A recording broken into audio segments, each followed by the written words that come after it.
Mic check, mic check. Yerp. We only got one mic? Okay. Yerp. Alright. Hold on, my camera wanna be bugging right now.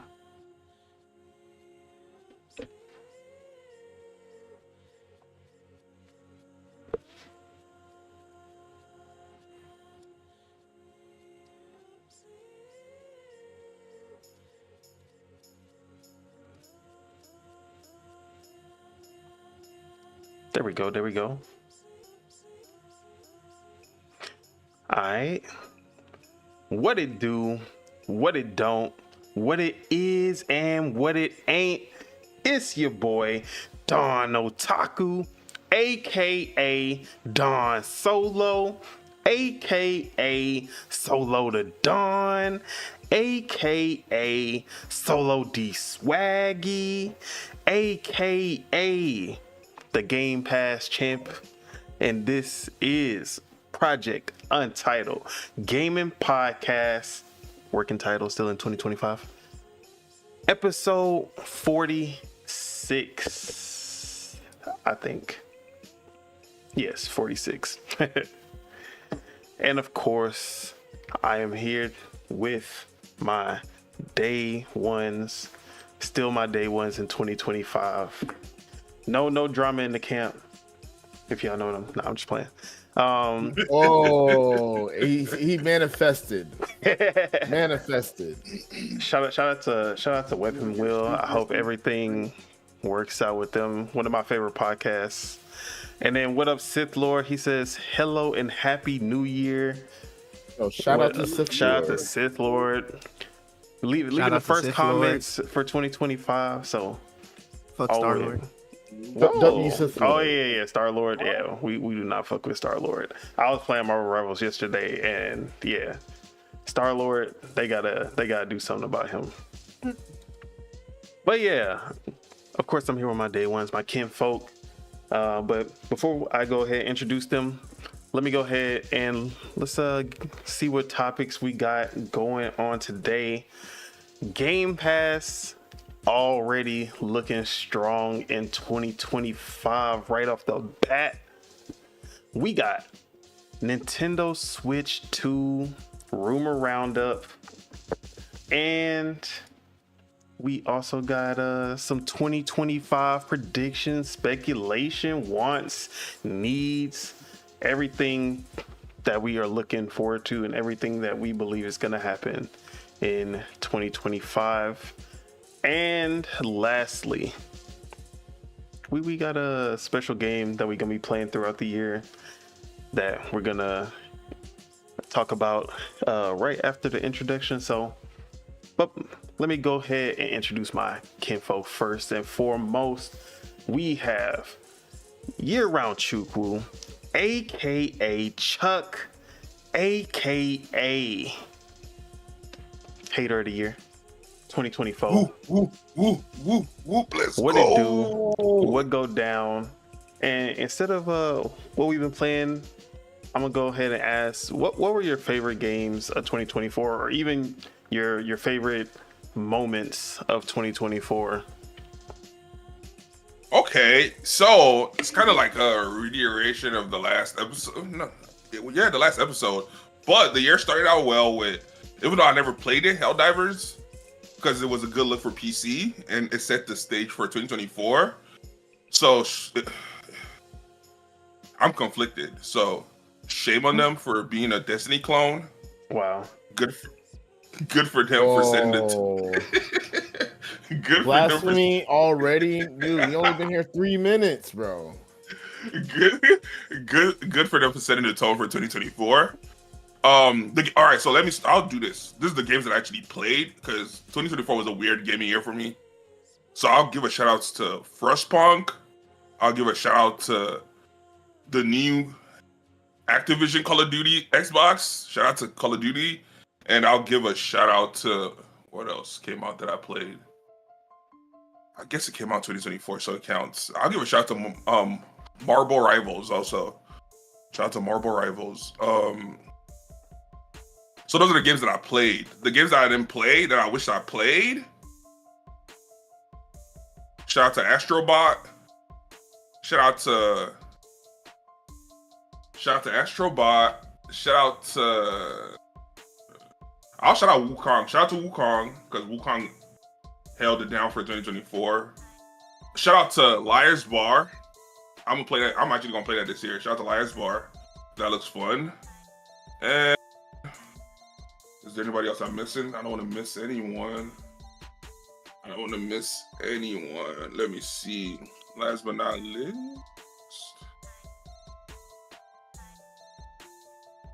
I want to say Satisfactory, but we'll see. I might play that this year also. That seems like a Chuck game. Is that a multiplayer game? No, but it's like he said, it's like my kind of game. So, yeah, that's it. Shout out to the fight. Games came out for other people that they liked, because did Street Fighter come out in 2024? No, that was Nope, 2023. that was second. Oh, okay. So only Tekken came out in 24. Okay, yeah, that was it for me. All right. And we have year-round Spitter, aka Spitter, aka the Raging Demon, aka the most level-headed gamer of the year. What it do? What go down? What you been, or sorry, not what you've been playing, but what were your favorite games and moments of 2024? See, moments, I don't know, because my mind is kind of, because he just kind of threw this at us a couple minutes ago. But games I liked, Tekken 8 for sure. Bro, I don't even remember all the games that came out. Yeah. Bro, you look at your I would Steam have list. liked. What about Power Roll? I would have liked Power Rangers, but I didn't get to Power play Roll it was yet. this Let's year? not talk about it. Yeah, Let's Power not talk Roll was about this it. year. Well, last Let's year. not talk about it. Yeah, Power World What was other last year. games we played? Can I count? What's that game called? What's the game called with the cards? Can I count Balatro. that? Bro. Not Balatro. The cards. It's like Valorant.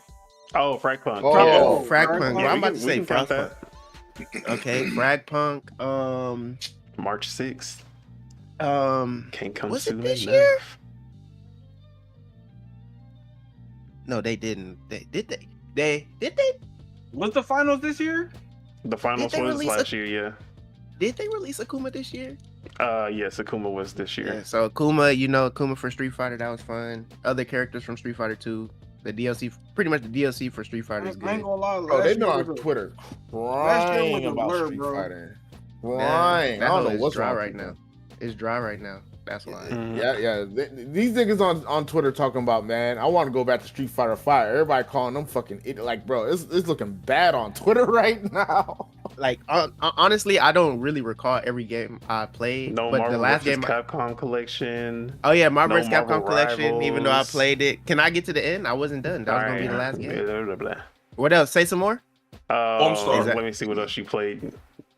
Splatoon 3 came out. No, No, Foam- that was Foam 2020. I didn't play that shit. Don't just. All right. No Concord. We played. We love Concord. Nigga, what? Made me say that. I'm trying to think what we played together. Bruh. No Call of Duty.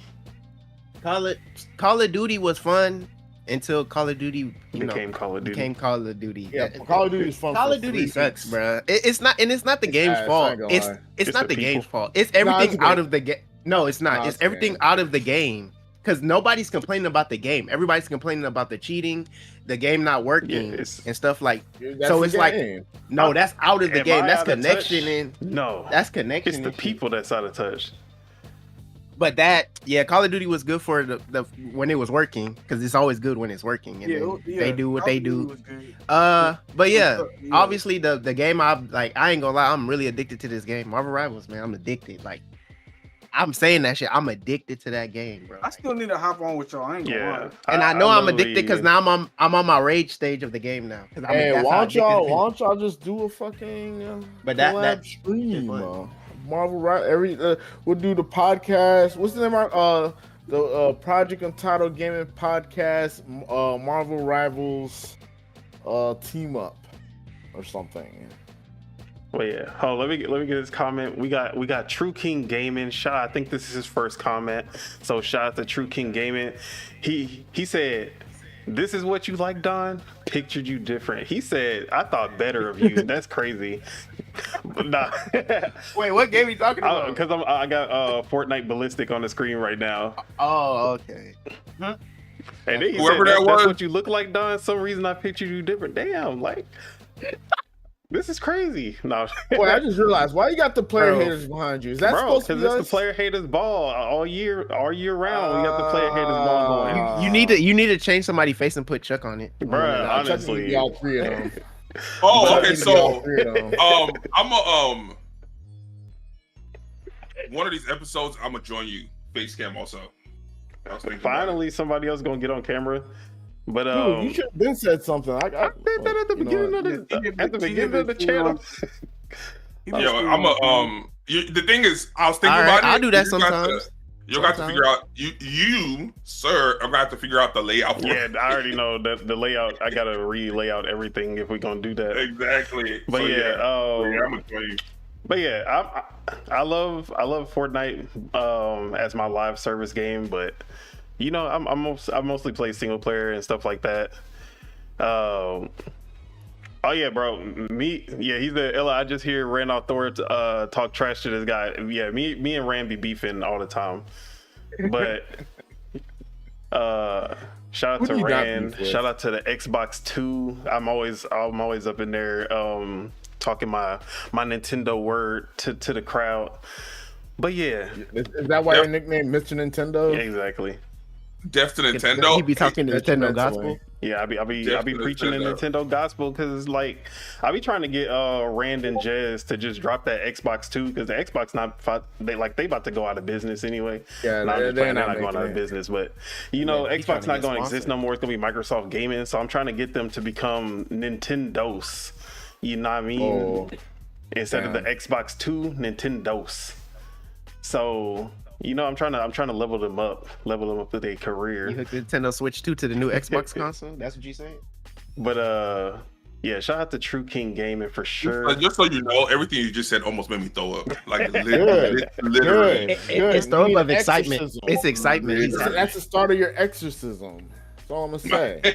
The Nintendo exorcism is about to commence. All right, Spitter, you finished your games of 2024. Yeah, because sadly I don't remember all the games. See, I thought. Wait, you didn't mention. I thought one of your moments was gonna be either the Marvel vs. Capcom collection getting announced or the Capcom Fighting Collection 2. That was damn. That was a moment. I'm not gonna say it wasn't. Bro, that's what I'm saying. There's so many announcements and stuff like that. Like this year. Wait, do we also mention like our heartbreak of 2024? Okay, what was your heartbreak of 2024, Chuck? I want to hear this one. Valorant being announced on console. Oh my god. I fell to my knees. You're a loser. You're a loser. I fell to my knees. God. You don't want people to get into your game? You don't want your game to succeed. You don't want your game to find new players, find a bigger audience. Shout out to them. Shout out to everybody. That's probably why they say they're gonna put towards your game. Yeah, I thought you said shout out to PlayStation, bro. It is shout out to PlayStation. The only thing I would change is I wanted them to implement. Yeah, you can have it on console, but keyboard and mouse only still. Oh yeah, handicap the console players. Yeah, let's do that. Let's make all the console players buy extra or either buy or hook up extra hardware to play the game these is free, but you gotta do stuff to it better it better come with a keyboard. Bro, this guy can't be a real person. Hey, fell to my knees.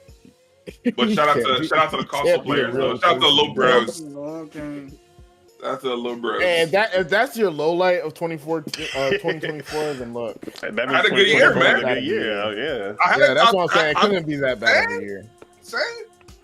But I did. I feel like he just wanted to say that. That's all I'm saying. I don't feel like that was a bad He just wants to throw that out there. Y'all not talking about what up, Lord Metroid? Splitter, you're not talking about Metroid, what's up, man? The CMNT game that y'all played that came out? Oh yeah, Splinter Fate. I be forgetting that. I haven't played games with this guy so long. Like I forget everything we played. Bro, I actually forgot about that game when I was talking about that game was torture. I don't know how episode. I feel about. I don't know how I feel about that game. That game was more torture than. Ooh, Lord Metroid already coming at Chuck in 2025. We starting off the year right. Chuck, check priorities, bruh. No, imagine that's the first thing you come in here, man. Valorant on coming on consoles, like that was my look, bro. The 33 Immortals, what you call exactly. it? We played that this year, right? Oh yeah, 33 Immortals beta. Yeah. Hey, Sniper out on all digital platforms is a good thing. All right, let's move on. Lord Metroid is wait, hold on, Lord Metroid. He said, "Happy New Year's, Happy New Year's to you." That's what you gonna say. He that's all we got. We started. He started it. He started. I said it. No. Chuck and Lord Metroid got a Tom and Jerry relationship. I said it. It's New Year, same people. I can't say what I really said. I can't say what I really said, but it's New Year, new people. I mean, same people. I was ended 2024 on a good note, Lord Metroid, but okay, let's go. The only thing you know, Tom and Jerry, it's on site, baby. Exactly. It's on, no words. It's on Problems site. always. All right. Let me go ahead and introduce the Spirit of Truth, aka Mars, aka Lord Mars, aka Z-Ram, aka Marzarus, aka... Dang, I forgot what award I gave you for 2024. You was yeah, your award was Head of the Year? Nah, that's Chuck. You was oh man. You was I'm trying to get that. I forgot MVP. I forgot what I called you, but you was like most argumentative of like Whoa. I forgot what I called you though, but most combative? Most combative player 2024.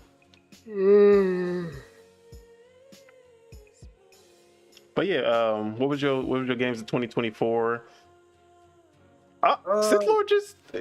Sith Lord said, Don, why did you make Rand sick? You know that's probably exactly what happened. Because last Xbox 2 Rand was sick. You know, I sent him some Switch 2 leaks, and then he said that he was sick after that.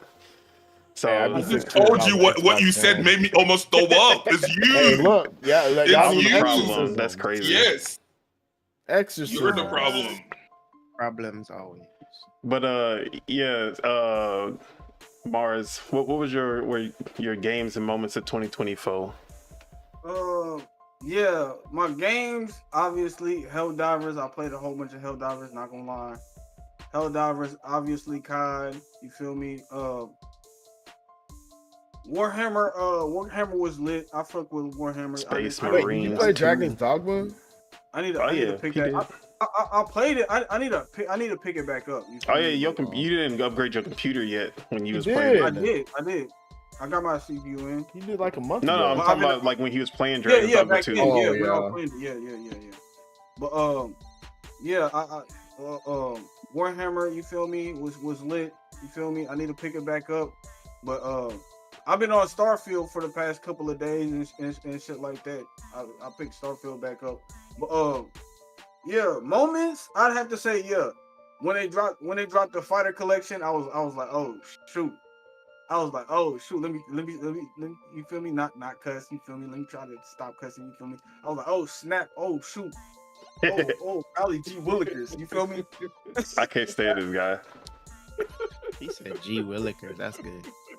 I was like, holy smokes, Batman, you feel me? I'm like, dang, holy guacamole, nostalgia ultra right now, feel me? But yeah, those I mean, Chuck said a lot of the stuff I was about to say, so those was the top 3 things of last year for me. Wait, Astro Bot winning Game of the Year wasn't a moment for you? I said most. I said you said mostly. Not ask him the worst. Like they asked you, ask him the worst. Oh yeah, the worst. Yeah, Astro Bot. Obviously. Yeah, that was the heartbreak of 2020. Oh my god! Obviously, the biggest flop, downfall. The biggest letdown next to the Jake Paul and Mike Tyson shit. That was my second. Even though I'm off topic, I said I wouldn't go off topic, but biggest letdown. You feel me? Hey. I did not like it. I did not like it. It left a bad taste in my mouth to this day. Pause. Alright, but that was your 2024. Yeah, that was my 2024 pretty much. All right. I mean everything everything. It was like there was too many games getting announced. I got too many games on backlog. I'm trying to think of and all this other stuff. So I'm like, bro, this. I gotta only point out a few things, but I'm not trying to. You feel me, bruh? That's why my mind is on the games coming out, not the games I played. Yeah. Still waiting on the Avowed. Still waiting on the Avowed, bro. Huh? We were supposed to already. We were supposed to already have played and finished Avowed by now. Bro, that's my most anticipated game right now is Avowed, bro. Like I'm waiting on that. That and the Switch 2 release date and price. That's it. Lord Metroid, he said, "You should hear me in Marvel Rivals Spirit." And then Sith Lord said Indiana Jones was the best game of 2024. A lot of people agree. I still need to play that. Hey, I'm putting off Indiana Jones just because I want to watch the movies. I just haven't had the time to catch up on I'll watch the you movies ain't never after playing I play that the game. You never playing that game. I'll watch the movies after I play the game. Like, bro. Yeah, Ace be playing that and sound good. But yeah, of course, last but not least, we have you know what? Teach. Hold on, let me say something real quick. You know what movie game adaptation they should remake again? Chronicles of Riddick. Oh, Sleeping Dogs. Die Hard. Oh, him saying that. Another moment for me was Arcane Season 2. That was okay. Good. We can count that as a gaming moment. That was good. All right. My favorite games is Princess Peach Showtime and Hello. Let me finish. That man is a lie. Right, that guy's a lie. Hold on. Shout out to shout out to them games. Deadshot Teej, aka Triple Up Teej, aka Teej Harvey, aka the baldest gamer of 2024. Oh shit! I'm getting off. I'm logging AKA old games are better than new games. Old games are better than new games. That was actually the word I was gonna give him. Retro gamer. That's literally what he is. He played all the old games. If Chaos was a person. Hey, look, man. Shout out to Princess Peach Showtime. Shout out to Hello Kitty Island Adventure. Shout out to allegations, man. Look, I'll give fuck what they think. What I'm saying. The people in his stream made him play this. We're not gonna talk about it. Hey, look. Shout out to Doki Doki Literature Club. I believe you now. I don't believe you played that. I swear he did a stream for that. I did. Yeah. I didn't finish. It was too much words. I ain't finished. I got tired of reading. Bro, that's the only issue I have with that game. It's too much. I don't want to read. I want to kill people. It's a visual novel. That is the key word. I need a certain level of violence. I'm not gonna lie. And what? I'm not gonna lie. I don't fuck with visual novels either, bro. I tried. I can't. Dude, I can watch a subbed anime. Like, what am I doing? That's basically what it is. A subbed anime. But he don't gotta push a button. Exactly. It's too much work. Push the button. Anyway, shout out to Princess Peach Game of the Year. No game could beat it. Damn. Better than Call of Duty. Outsold Rise of the Ronin. Fuck that game. Yeah. Shout out to Dragon's Dogma. Never played it, but it looks fun. Shout out to Tekken 8. Fuck Tekken 8. Tekken 8 is, what's funny? Tekken 8 is the best game of the year and also the worst. It gets both awards. Fuck that cheating ass game. It's fun when it's fun, but boy, when you hit a wall or get bro, your life is that man got gone. to the higher ranks and he like, okay, now I gotta. Bro, I was a battle ruler. I was purple ranks, man. Them niggas knocked me down to red ranks. I'm mad. Mad as hell. What about Dragon Ball Z?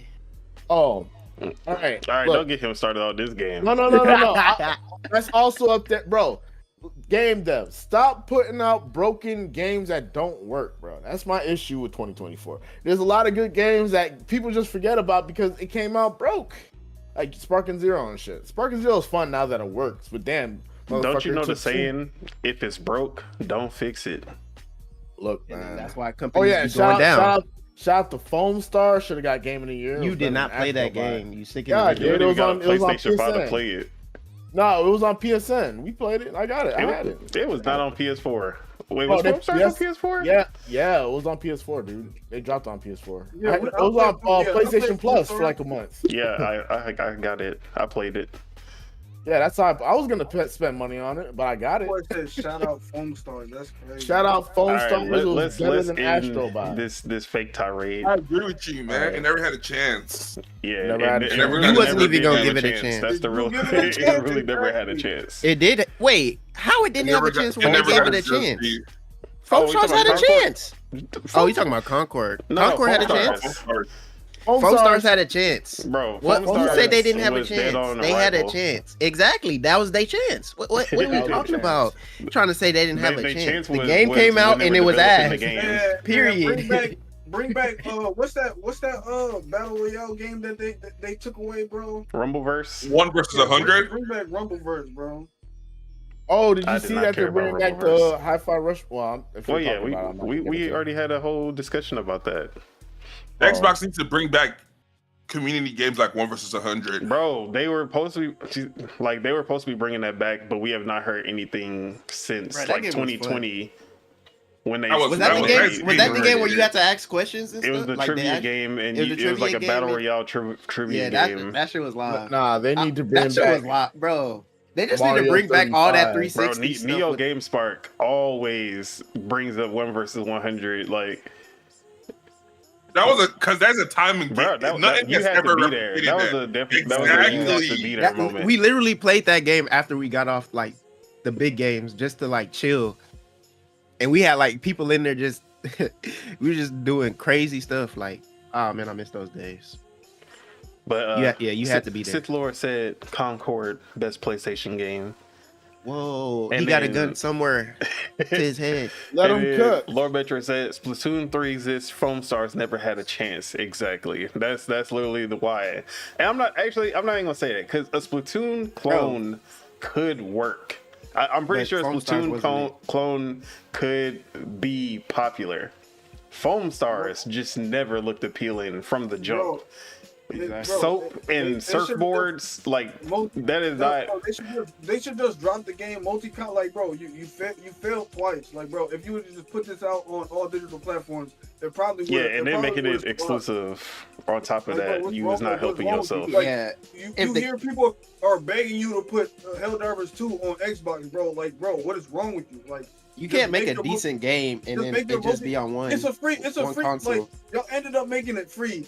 Why not have it be on multiple consoles, bro? Like, you're bugging.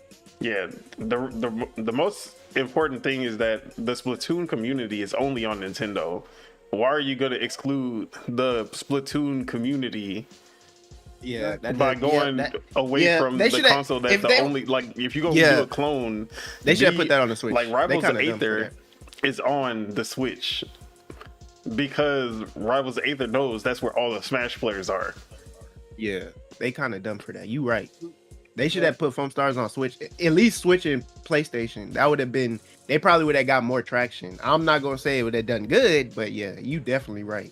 That is definitely crazy. Bro, like, that's funny actually when you think about it. You feel me? All right. Oh, I don't. Let's get out of these intros. All right, and of course, Don Otaku. As for myself. Yeah, man, my gaming moments and my favorite game. First off, favorite games. Prince of Persia, The Lost Crown. That is my game of the year, 2024.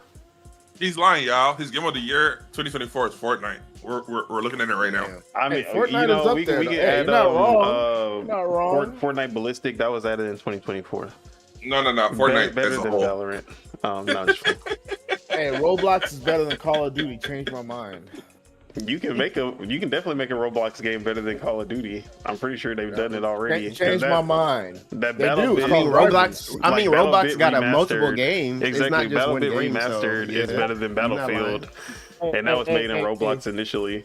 Roblox is better than Tekken 8. Change my mind. All right, but let me finish. Prince of Persia: The Lost Crown. That was my game of the year. Animal Well is probably my indie game of the year. Other standouts: V Rising. That game was amazing. The Power was great. I need to get on that new update. There's been a resurgence now with the new update, so that's good. The game's still doing good. Helldivers 2, that was a standout moment at the beginning of the year. Let's see. Peglin, love me some Peglin. That game was great. Marvel Rivals. Addicted. I'm addicted. No, let me stop. Black Ops 6 was good for the first 2 weeks. Yeah, Call of Duty is only good for like 2-3 weeks, and then it's just stressful and annoying. Yeah, that's trying to see if I'm forgetting anything, but yeah, there was a lot of games. Oh yeah, Dragon's Dogma 2. I know. We got some haters in the chat, but Dragon Age Veilguard, that was actually one of my favorite games of the year as well. Did you say Ari? Oh, Aura History Untold. Is that on Game Pass? Which one? Dragon Age? Not yet, but it'll be on Game Pass within the next 6 months for sure, because of EA Play. But yeah, as far as my favorite gaming moments, the Xbox Showcase 2024, one of the best showcases like that we have seen in a long time, and 2025 is just looking crazy for Xbox, which we gonna talk about later. But that showcase basically kind of, like, after all the stuff that was going around with the whole Xbox multi-platform strategy and Xbox fans just like in an uproar, that showcase basically was like, yeah, just shut up and play games. Basically, that's basically what they were trying to do with that showcase. We got games. Y'all want to play these games. Y'all want to play these games in Game Pass. All that multi-platform stuff, it don't matter. But yeah, that showcase was great. The failure of Concord, that was a great moment. It was an amazing moment. We love every. Shout out to Ghost Fixter. Whoa! Hey, shout out to Ghost Fixter. He be in the Lords of Gaming chat. We always be chopping it up. Sony need to make more games like Concord, and they'll be just fine. Yeah, I need at least 3 more Concords out of PlayStation. Fair Games and Marathon, those are next up. So shout out. I'm not gonna lie, honestly, how Astrobot went, bro, I wouldn't be surprised if like 2 more Concords popped up this year. But at least 2. Nah, jokes aside, the Game Awards this year was also a moment, because that was actually that was the best Game Awards that's the best Game Awards that they've done. Like from even as far as the presentation, it was actually not as bad as the older ones, man. But like the game reveals were pretty good as well. So and then the best gaming moment for me was starting this podcast on January 1st, which on Dual Wheel we did the actual anniversary. We did the episode on the anniversary of Project Untitled. So yeah, starting this podcast. You see how this podcast is full of psychos? No one said a word. Shit on everybody in here. Look, but man, he celebrated without us. Fuck that. Like, exactly. What do you want us to do with this information? He had a party without the main character, like the main party. people. We did the podcast, not a party. Hey man, it sound like a party to me. Hey man, sound like some, Sound like I wasn't invited. That hurt. That's pain. And I was trying to be here for the first one of the new year. Nah, bro, I'll never forget them Game Awards because Jeff Keighley was just laughing in our faces, boy. I'm pretty sure you don't care. If you say that's good, hey, that's you. Hey, that shit was of one of the commentators. It was great. No, they had the little Muppets. Like, oh, we thought you sold out. Yeah, bitch, he did. That joke stuck with him. That joke stuck with him. What the fuck y'all laughing at? That joke stuck with him. One of the greatest moments. So Astrobot for sure, greatest moment, gaming moment of 2024, hands down, no question. But tied for it also was when they dropped the trailer for GTA 6. That was the day like the whole gaming world stopped still. Like everything just came to a stop. And that was what everybody was talking about. And they still rolling right now. And they still that was all everybody was talking about. I mean, I don't know. It's not that I was expecting more from GTA 6, but when I saw the trailer for GTA 6, I was like, yep, that's definitely a GTA 6 trailer. Like, obviously, I know they weren't gonna show gameplay right off the bat, but like until they do the gameplay, that's I'm not like, exactly. That's exactly how I feel about it. I'm trying to see like actual physics. It was more about like like the graphical showcase, like because we know that's all in game. Then just seeing like what they're gonna be doing in Vice City, like what Vice City is gonna be like in the modern era, showing the Zoes and like the like hillbillies and all the stuff that we gonna be going through. Like, okay, cool.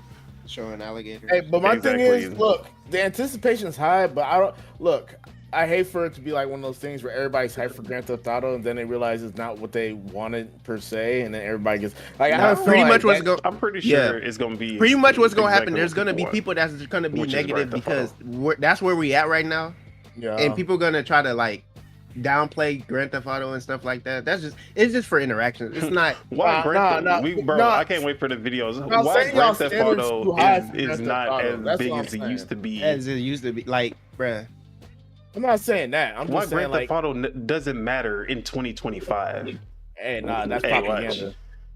That's where we at right now. Yeah, that's literally where we at right now. I believe I can see it happening, but I'm just saying, like, look. People setting their standards very, very high for this game. I won't be surprised if this game plays very differently than like Grand Theft Auto. You know how San Andreas and like Grand Theft Auto 4 changed dramatically? Yeah. How Grand Theft Auto 4 to Grand Theft Auto 5 changed dramatically? I feel like it might be one of those things. Like it's gonna change dramatically whether you like it or not. But hey, it's gonna be like a lot of. I feel like a lot of the RP people are gonna be mad if it's not like RP. Yeah. Lord Metroid. They're gonna be like, I'm just gonna play RP. I'm just gonna. I mean, they're gonna have to get servers or whatever, but yeah. Hey, Lord Metroid is a madman. Don't come for Lord Metroid unless he sent for you. Hey, Lord Metroid is the strongest soldier, bro. Leave him alone. Wait, let me see. Let me read. So Ghost Fixter, he said Space Marine 3 will be epic, and then Lord Metroid said, I am not convinced on GTA 6 yet. He says, you're not going to convince me on a 2 and some change video. Oh, you're talking about the length of the video, okay. We need some gameplay. Ghost Fixer said, GTA 6 should look more insane than 5, for sure. And then Lord Metric says, looks are not everything, go ask the Kardashians. That was crazy. That was bars right there. Telling y'all, bro, that was bars right there. Hey, why you say he's a madman, Chuck? Like worst case scenario. What is he talking about? Worst case scenario, we basically get what Saints GTA 1? That's what I'm saying. I'm not saying it's gonna be bad. I'm just saying like people's standards.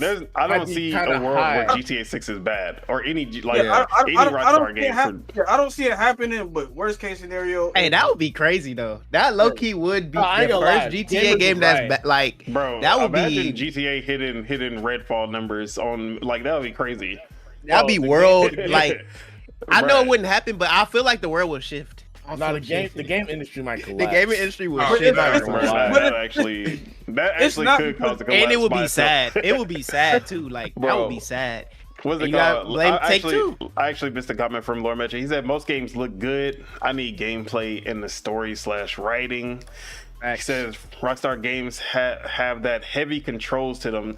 See, that's the one thing I wish they would actually make their games feel good, especially like Red Dead Redemption 2 felt terrible to play. I hate. Yeah, even Grand Theft Auto 5. I don't like the physics. GTA 5 is a little lighter, but Red Dead Redemption 2, they just like you feel like you playing with a tank on two legs. And that's the thing. That's the thing. Like realistic, like you got realistic on one hand, you got arcadey on the other, and we got to find like a happy medium between the two. Like making it too realistic. So that's why I always say GTA 4 went full realism, and RDR2 went full realism. San Andreas is more arcadey, I feel. And because of that, they suffered in the gameplay.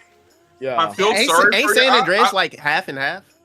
Yeah, San Andreas was still arcadey. Yeah, that was the last GTA. GTA 5 went backwards, and it was like half arcadey, half realism. Yeah, bro, because ragdoll everywhere. You trip over a sidewalk, ragdoll. Like, I just want the food shit, bro. Fighting over territory and San Andreas, bring all that back. I ain't gonna lie.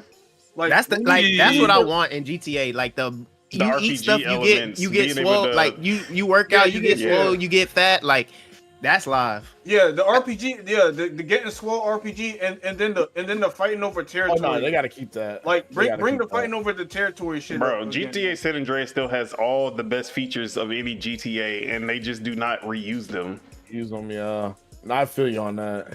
I don't want to be the bearer of bad news. Oh god, but bad news. Yeah, see, no. At first, I was going to say I don't want to be the bearer of bad news, but I'm actually embracing my role this year, 2025. I am going to be the bearer of bad news.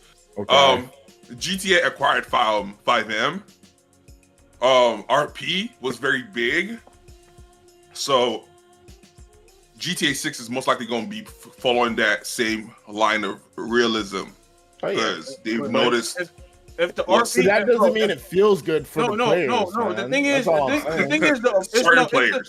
the approach. It's the approach. If the RP, if to access RP, you need a separate subscription. People are gonna be pissed. I just bought the game. I waited so long for the game. Like I had to buy a console for the game. Just for me to get a subscription to our bro, they're probably gonna do like a battle pass or something or whatever. Not a battle pass, but I doubt it. All I'm gonna say is, if they're gonna do the RP, like it would be crazy if they get. We gonna talk about GTA in our 2025 predictions. So let's save it so we can keep it there. He says, wait, also, we're still in the intros. Wait, hold on. Also, so GTA, also it gave the second best moment of 2025. It also gave the second worst moment behind Valorant going onto console. Them saying that the PC version of the game is not coming out to like 2027. That is crazy. That is crazy. That's the PC plaster race right there. That one actually hurt. All right, but I'm excited. I'm excited for it to come out though. Time to brush off that Xbox. He about to be playing it in 2027. Nah, he brushing off that Xbox. He know it. That hurt. All right, let me finish. All right, and then I did finish already. Yeah, that was my 2024. All right. So first things first, let's move on to. Let me bring it up on the screen. No, not game capture. Tripping. Now, Metroid's recent comment, that's actually factual. He says, it feels like Morgan got cement feet, and he said GTA games are satirical humor view of American culture. If that humor is gone from GTA 6, it's no GTA in my opinion, and that is facts. That is facts. I agree with that. Yeah, if they don't have Florida antics, it's not real. But you see that shit. They got Florida Man. They got Florida Man and all of that. So. Bro, they gotta have. It's gonna be a fun game. They gotta have Florida Man. All right. Like, can you see the screen? Can you see the screen? Y'all see the screen? Yeah, all right. I can see the screen. All right, guys. So this year we are holding the Project Untitled / Dual Wield Game Critic Battle, where we will be doing a fantasy critic battle to see who comes out on top at the end of the year. This will be going throughout the entire year. So where's my name at? Count your days. Anyways, did he tell you? No, don't even acknowledge him. So this is gonna be something we'll be going through. Obviously, we're not gonna be like checking this every single episode, obviously. But after like big events or big game drops, we'll be checking the score. But basically, we have made publishers, and we will be drafting games that are coming out in 2025 to see who will be the better publisher by the end, who will publish the best games with the best Metacritic, or sorry, Open Critic scores, because that's what they go by. So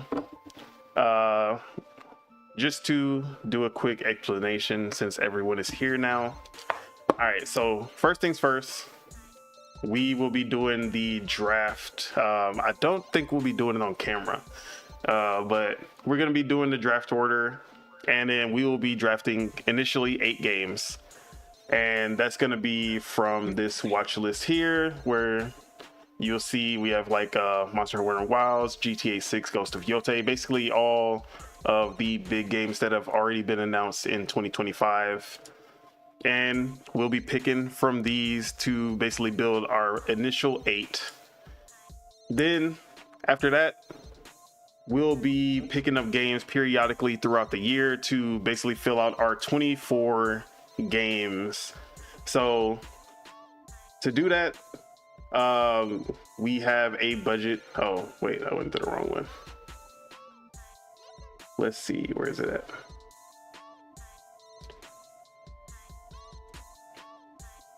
All right, yeah, here it is. So the budget, $100. You will bid on games to basically, you'll bid on games so that you can see, basically to pick up new games that are coming out. So like, say something gets announced and you're like, oh, I need that game because I know that it's going to do good. You can bid with the money that you have from 0 to 100 if you want to bid your entire 100 on one game. And it's going to be a hidden bid, so you'll know that someone's bidding on it. You don't know how much they're bidding, so you basically have to try to outbid them without knowing like how much they're going to bid. So if it's something big, you'll be like, man, you know, I could put like $5 on this, but I need this. So like, if I don't want them to outbid me, maybe I'll put $10. Maybe I'll put, like, if it's a GTA 6 level, maybe I'll put $20 on it, just to make sure. So you can put $0 for games that you feel like no one's really going to be bidding for. You're like, okay, let me just drop 0 because I'm probably going to get this anyway. But yeah, so basically that's how you're going to be picking up games. We can drop 4 games if they get pushed back to 2026. So if you have a game that's say like, oh, for whatever reason, like Fable, you have Fable on your list, Fable gets pushed to 2026, you can drop that game, pick up another game to replace it, but you can only do that 4 times. Then for games that will release, you can say like, oh, like previews came out for a game that's on your list and they say like it's bad, it's probably gonna be like a 50 Metacritic. You're like, okay, let me drop that game. You can do that 2 times throughout the year, and then you just have any unreleased game drop. So this is just any condition, you have one of those. So for whatever reason, you can just drop, you have one more. So as far as these slots go, we have the regular slots. There's how many of these? I don't know. But for the regular slots, basically any game can go here. Sequels, remakes, new IPs, anything. Any games can go here. But these blue ones and these 2 right here, the blue ones mean you have to have at least 6 new IP on your board. So you can't, no sequels, no remakes, has to be a brand new franchise. So examples are like Celeste, Deathloop, Elden Ring, Back 4 Blood, basically something that has never, like a new franchise that has never had a game before. And then there's 2 slots for remakes, reimaginings, expansion packs, partial remakes. So you have to have 2 of one of these 4 tags. So it can be an expansion pack, it can be a remake, but you have to have at least 2. And then for the counter picks, so these are also game changers right here, because the counter pick is basically, let's say Spitta got Borderlands 4 on his list. I'm like, man, I don't know. This Borderlands 4, I feel like it's not gonna do as good as people think. I think it's gonna score on the lower side. So the counter pick is that you can pick a game from somebody else's list that you think is gonna do bad, and then you basically counter pick it, and if it does lower than a 70, you get points. You get points for that game for counter picking it. But on the reverse, if say the game that you counter pick end up getting like 90 plus, then you basically just fucked yourself over, because now you're gonna lose like a shit ton of points. So when you counter pick, you want to make sure that you're trying to counter pick something that you feel like it's gonna be on the lower side. So say a Sonic game, or any multiplayer game from PlayStation. You want to make sure that you pick those. And then vice versa, when you get counter picked, that also affects your score if your game that got counter picked ends up being low. So the counter picks can end up making or breaking your points at the end of it. So you have 4 counter picks to pick from. But yeah, so I actually don't know where. I have one question. Mm-hmm. So all right, so say the games you pick, right? Mm-hmm. Just some crazy way, like all the games you pick get postponed. What happens? You just take the big L? Because you say you only get 4. Yeah, you can only drop 4. So if you have 6 that got postponed, then 2 of them have to stay on there, and you get 0 points. That's crazy. That's crazy. And when you say postponed to 2026? Yes. If it's like it says, oh, Avowed's coming out February, but then it gets pushed to June, it's still 2025, so it still counts. As long as it comes out before 12/31/2025, it still counts for you. Okay. Not bad. I'm excited. Looks good. Well, yeah, we mostly have everybody, but somebody. Well, I'm not on there. Hey, yeah, funny where's guy. my name at? Funny guy. This guy literally told you before that what you call. Let's go ahead and introduce the publishers for this challenge. We have Don Otaku with Count Your Days. I am the CEO of Count Your Days Studios, because you'll be counting your days to the next game that we drop, because we only drop games that people are looking forward to. You know what I mean? Greatest publisher out there. Mind you, I told him to count his days long time ago. Anyways, the greatest publisher of the year. Y'all are gonna be looking forward to every game that we drop.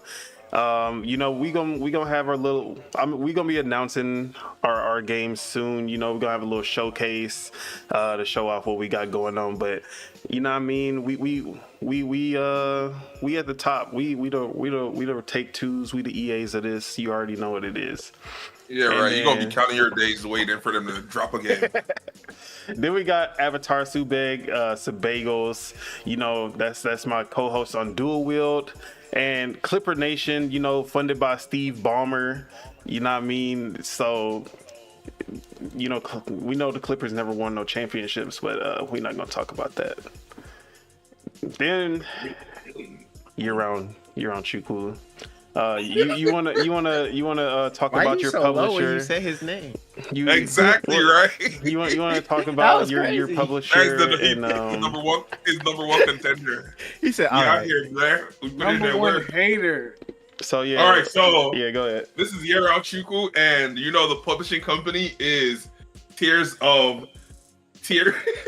Oh my crazy. god! Yeah, he has tears. I'm He made- done. I'm getting off this podcast. Hey, he made fun of somebody crying though. You should have That's just called crazy. it Black Crying Black Man Studios or something. Whoa! Hey, look, I said it. Whoa! I said it. Thank you. I said it. Hey, look.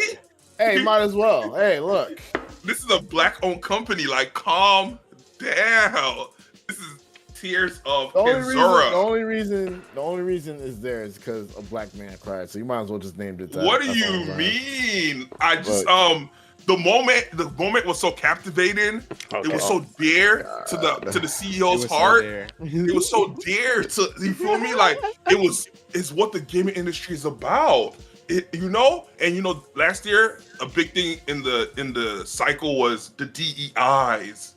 So we have Tears of Kenzora, a DEI only. I ain't gonna lie. All I'm hearing man's turning into Elon Musk. all I'm hearing is toxic masculinity. That's all I'm hearing. Bro. Whoa, this is crazy. Let him finish.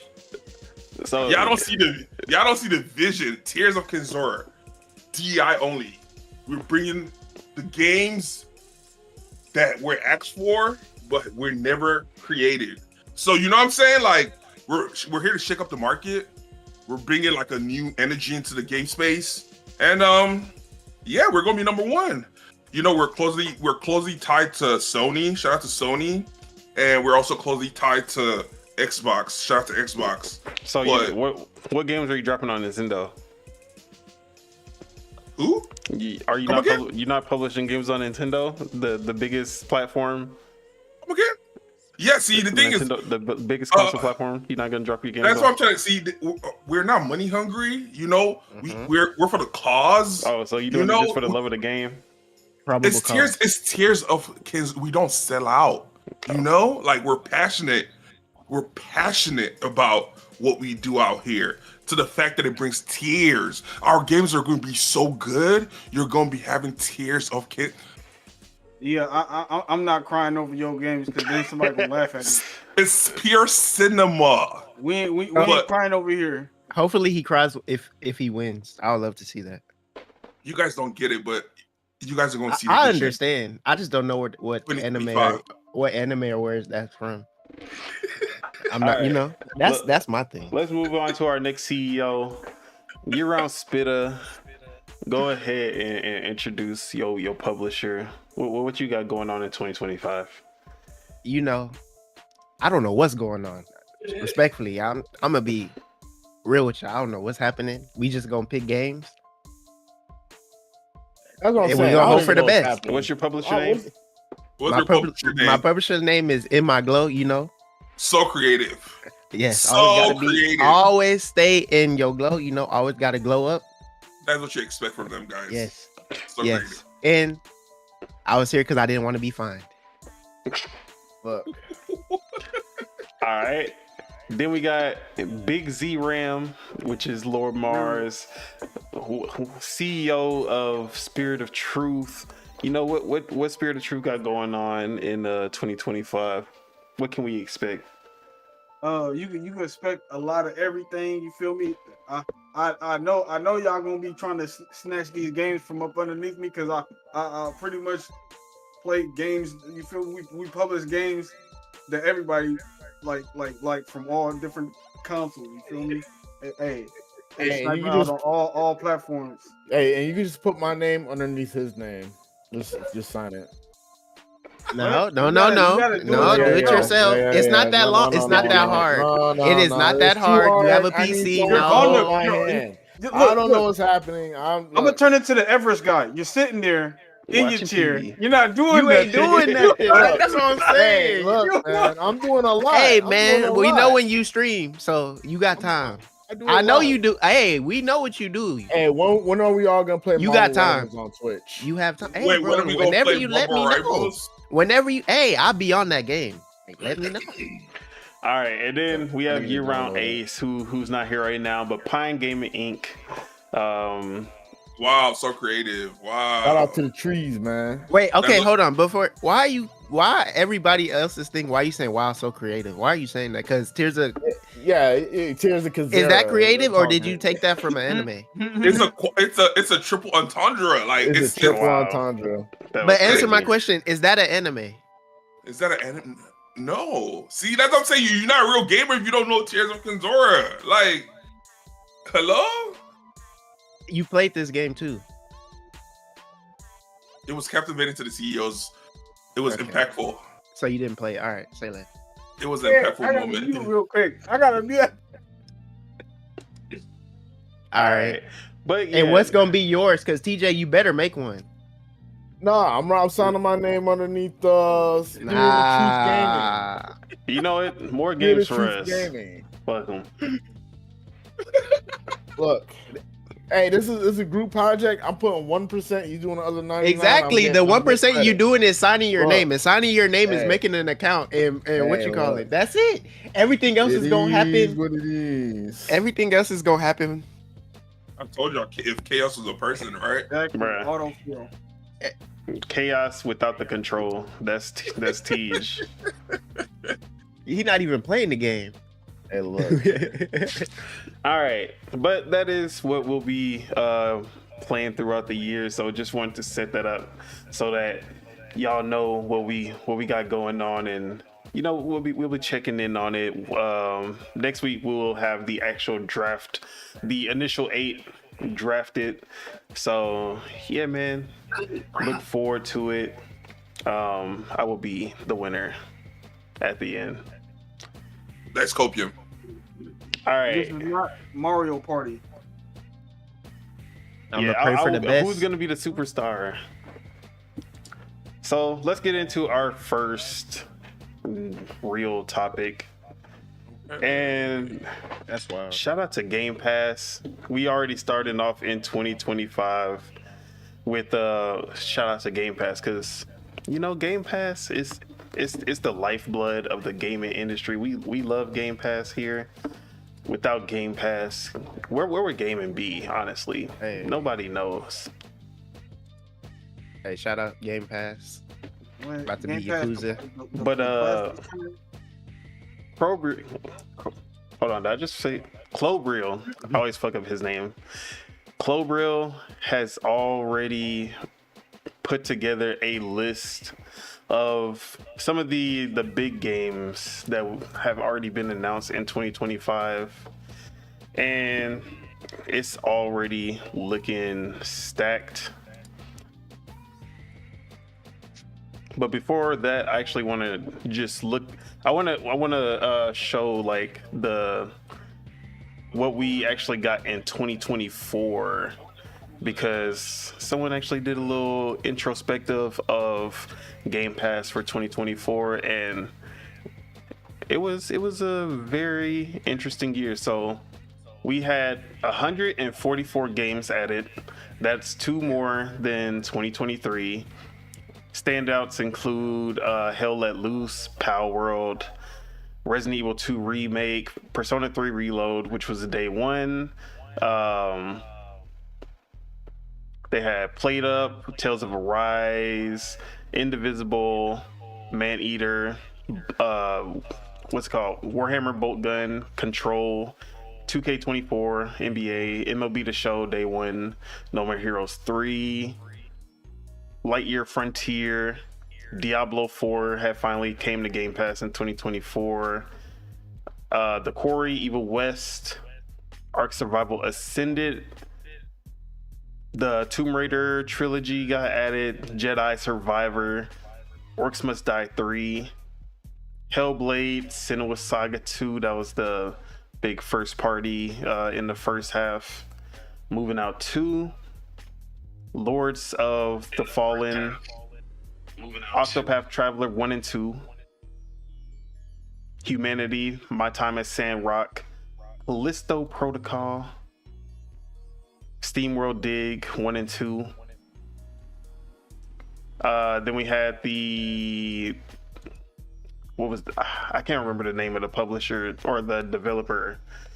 They were the Chinese developer that Gamera Games, that's what it is. Gamera Games. They had a bunch of drops. They basically brought all of their games to Game Pass. Journey of the Savage Planet, Nickelodeon All-Star Brawl 2, Modern Warfare 3, Flintlock, The Siege of Dawn, Neon White, Dungeons of Hinterberg, Ava, the Crash Trilogy, Crash Team Racing, Mafia, Definitive Edition, Atlas Fallen, Core Keeper, Age of Mythology Retold, Aura History Untold, Frostpunk 2, Overwatch 2 Perks, because it's a free-to-play game, but they brought the perks in all the characters. Riders Republic, All You Need Is Help, Trials of Mana, Visions of Mana, and Secret of Mana, or sorry, not Secret of Mana, Legends of Mana. Basically all the Mana games except for Secrets of Mana came. Sifu, Mad Streets, Inscription, Mercenaries 5, or Mech Warriors 5, Clans, Black Ops 6, obviously the biggest game that they dropped in 2024.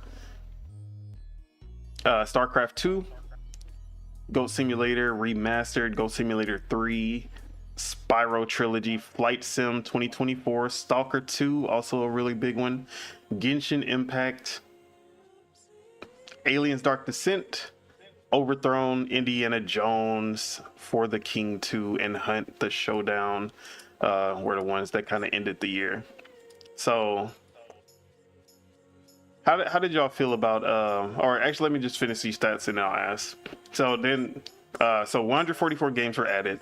That was 2 more than 2023. 38 day one releases. That's actually 11 less than they did in 2023. 15 games published by Microsoft. That's 5 more than they did in 2023. And the average Open Critic score was 77.2. So how did y'all feel about Game Pass in 2024? Shout out Call of Duty for the 2 weeks. 31, really the month. I'm gonna call it day one releases. It was hold on, it was like 38. Hey, all I gotta say is that's more than one game a month. You feel me? Oh yeah, for sure. Like, bro, you can't beat it. That's one free day and day, like, you feel me, game a month plus extra. Like, bro, like, come on now. You said 38? 38. Hey, that's 3 games a month. Yep. Plus. For the price of $17.99. Unless you get your CD keys. Shout out to CD keys. You getting it lower. Shout out to them keys. Yeah, like last year, I was giving them their praises from the beginning of the year. I saw the vision. This year, last year was good. This year is going to be better because it's going to see if they're able to sustain it, if the business plan is sustainable, and if there's growth in the business plan. So this year is going to be an interesting one to see how things go for them. Fingers crossed. I'm Team Xbox Game Pass, so I'm prayers out for them. I'm hoping the best for them. But yeah, 2024 was a good year. They started good, they ended strong. They started good, they ended strong. Because they ended the year with Indiana Jones, a bunch of games. Because I was surprised no one talked about Frostpunk. They got me into that. I'm actually like captivated about the game idea and everything about it. So there's a good one. Call of Duty was massive. Like, they bought Call of Duty. That's big. That's big. Let me go ahead and get these comments real quick. Shout out to Norg1, I believe first time chat. He says, what's happening, Norg1? And then Lord Metroid, he says, I don't know about that, but it's good. I don't know what the context was. Sorry, I wasn't paying attention. Then Ghost Fixer, hey man, have a good shift at work. He's going to work. Appreciate you for stopping by. And then we have Be Nice. He says, hi chat, good afternoon, Dawn. Chat, what up, Be Nice? What up? What's going on, man? Welcome everyone, man. It's good. It's crazy, like the It's crazy the difference between starting January 1st last year and now. Oh, bro. And you see the growth. It's amazing. Yeah, shout out to the chat. Shout out to the new commenters. And then, yeah, let's go ahead. So, Spitta. Yeah, like. Oh, you were done. Okay. Go ahead, finish. No, yeah, because like I said, it was a good year. It was a long, good year. I was at I forgot what game I was on. Yeah, they served their community 2024. But Spitta can go. All right, Spitta. You basically coined the term "shout out Game Pass." 2024. How are you feeling about the year of 2024 when it comes to Game Pass? It was good because I technically didn't have to spend money on Call of Duty because I already told myself I was done with buying the game. I got to try out Diablo, so that was good. Even though we're not gonna talk about that. Exactly. Diablo. What other games was there? I still need to play Indiana Jones because a lot of people be saying that game is good.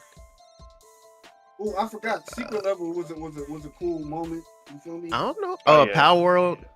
For how long I played it, it was, Yeah, Power World was big at the beginning of the year. That basically kind of made up for the fact that Xbox really didn't drop anything.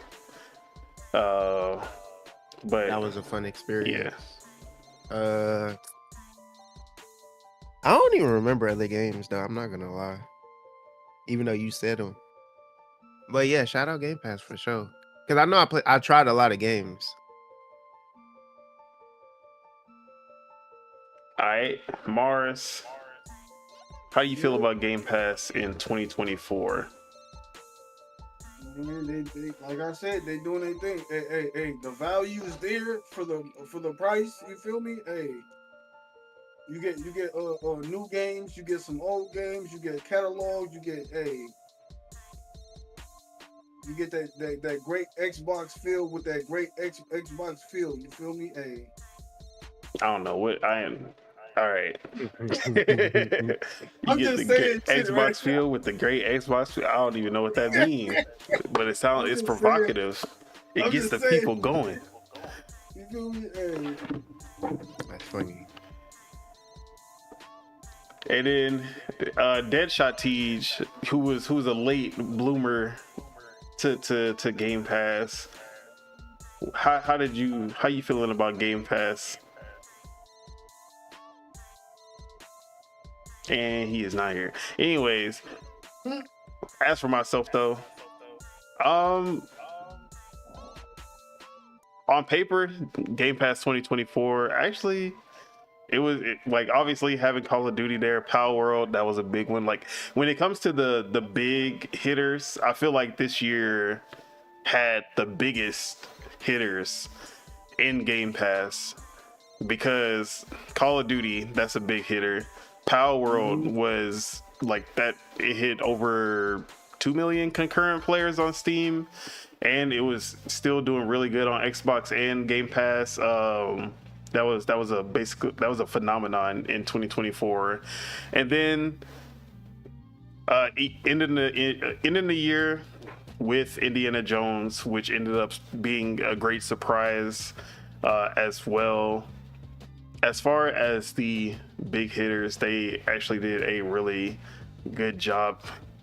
But I would say, like, as far as the games that I wanted to play and games that I played throughout 2024, they actually, I don't know, it felt like I played or like really played less on Game Pass than I have in previous years. And my Xbox hours actually kind of matched that because I had way more hours on Xbox and the Xbox app on PC and Game Pass in 2023 than I did in 2024. And I feel like a lot of the games that I was looking forward to that were coming to Game Pass actually were letdowns, or like they weren't as good as I thought they would be. Some being like Flintlock, Siege of Dawn was something I was excited about, and I really ended up not liking that game at all. Then there was Hellblade 2, which there was aspects that I liked more, and there was aspects that I didn't like compared to the first one. It was a good game, but it just did not hit like I thought it would.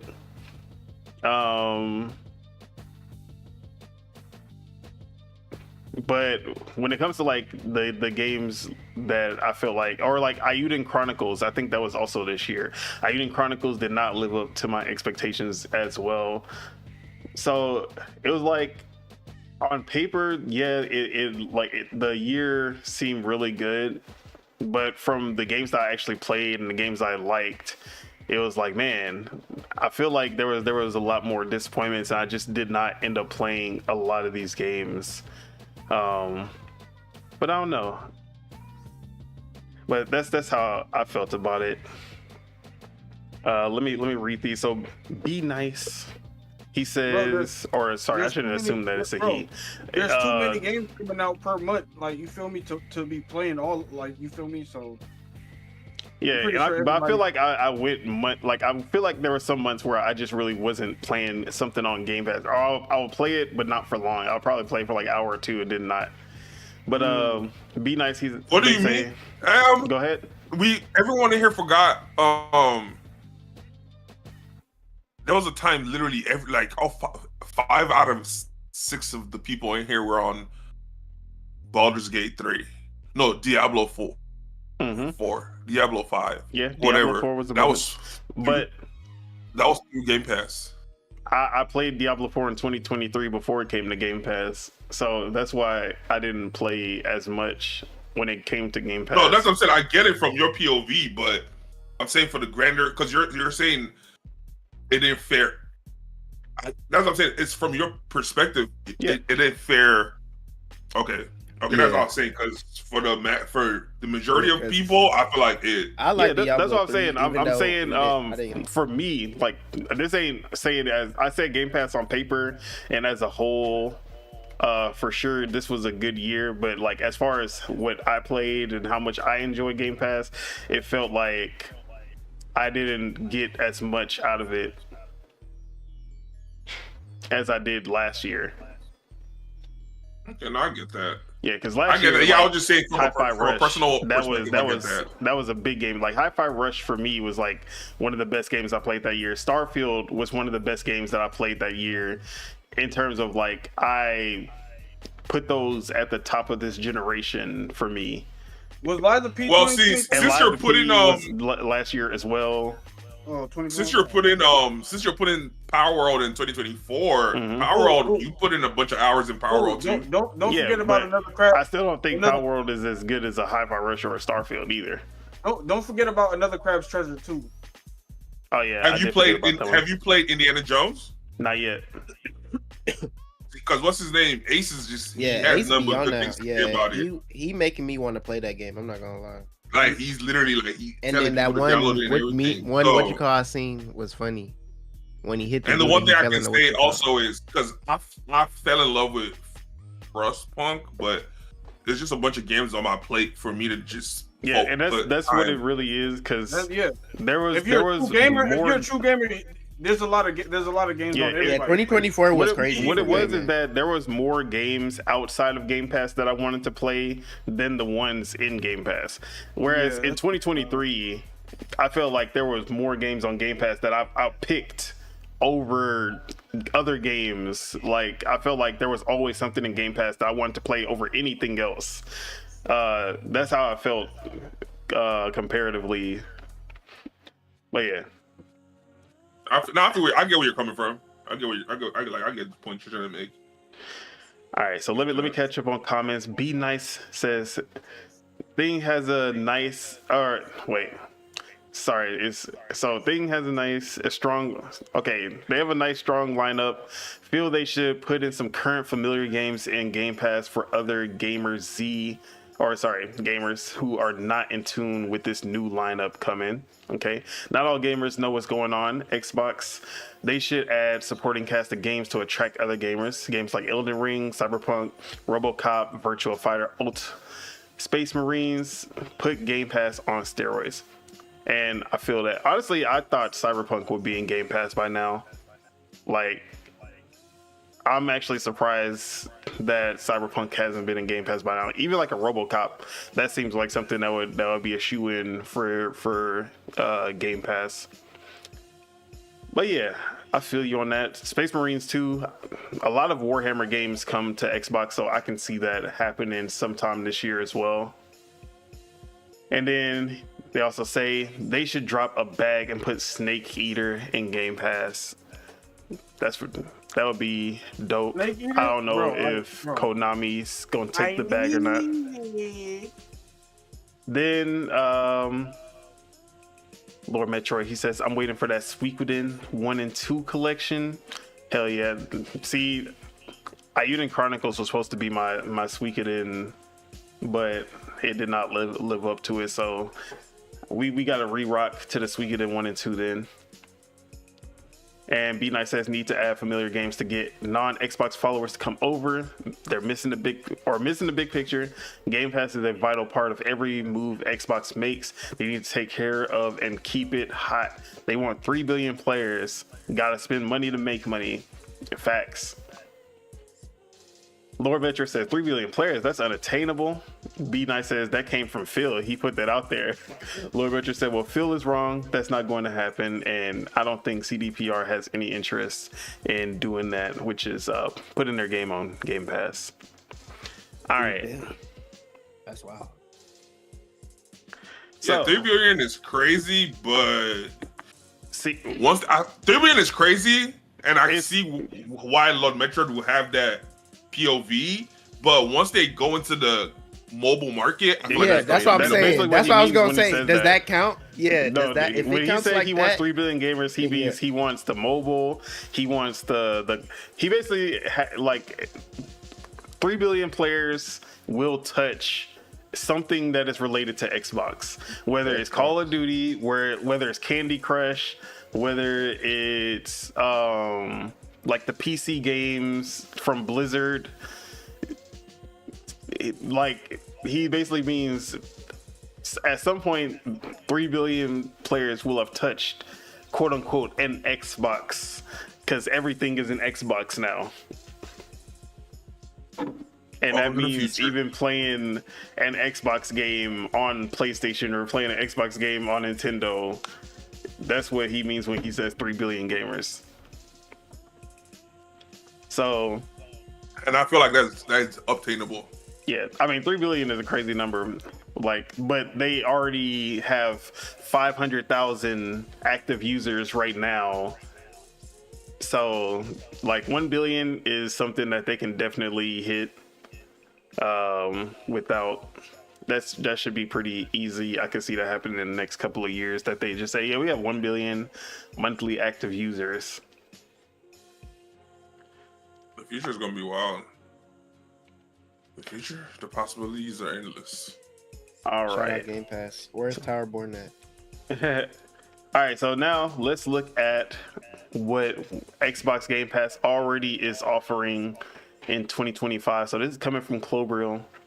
So from Xbox Studios, we have Avowed, which is coming out in February, hopefully. We have Doom, The Dark Ages, Fable, South of Midnight, The Outer Worlds 2, Towerborn, and possibly more.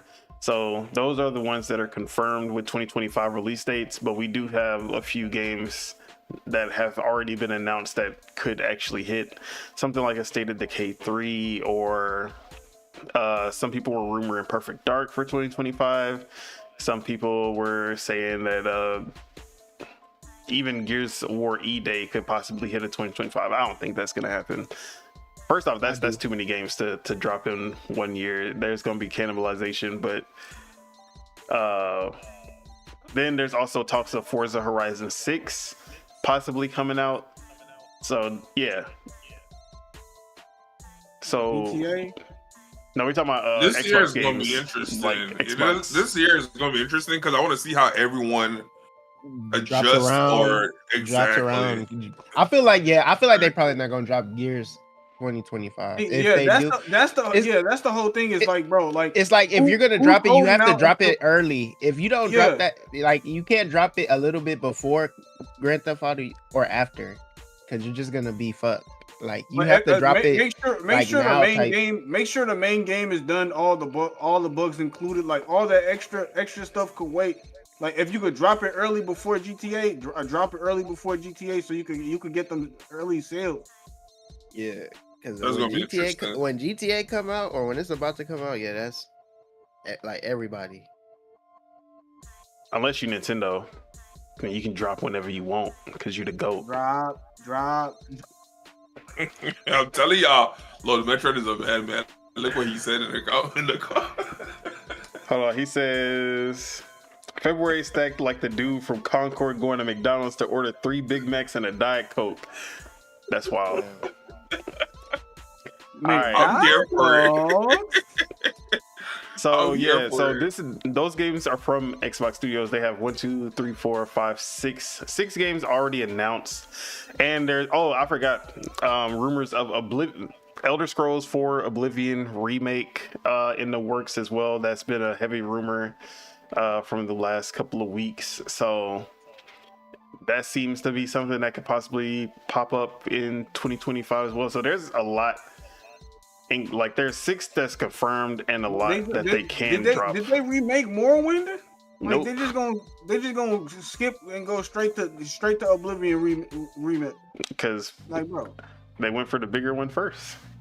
Oh, man. And the one that needs less work, because Morrowind needs a lot.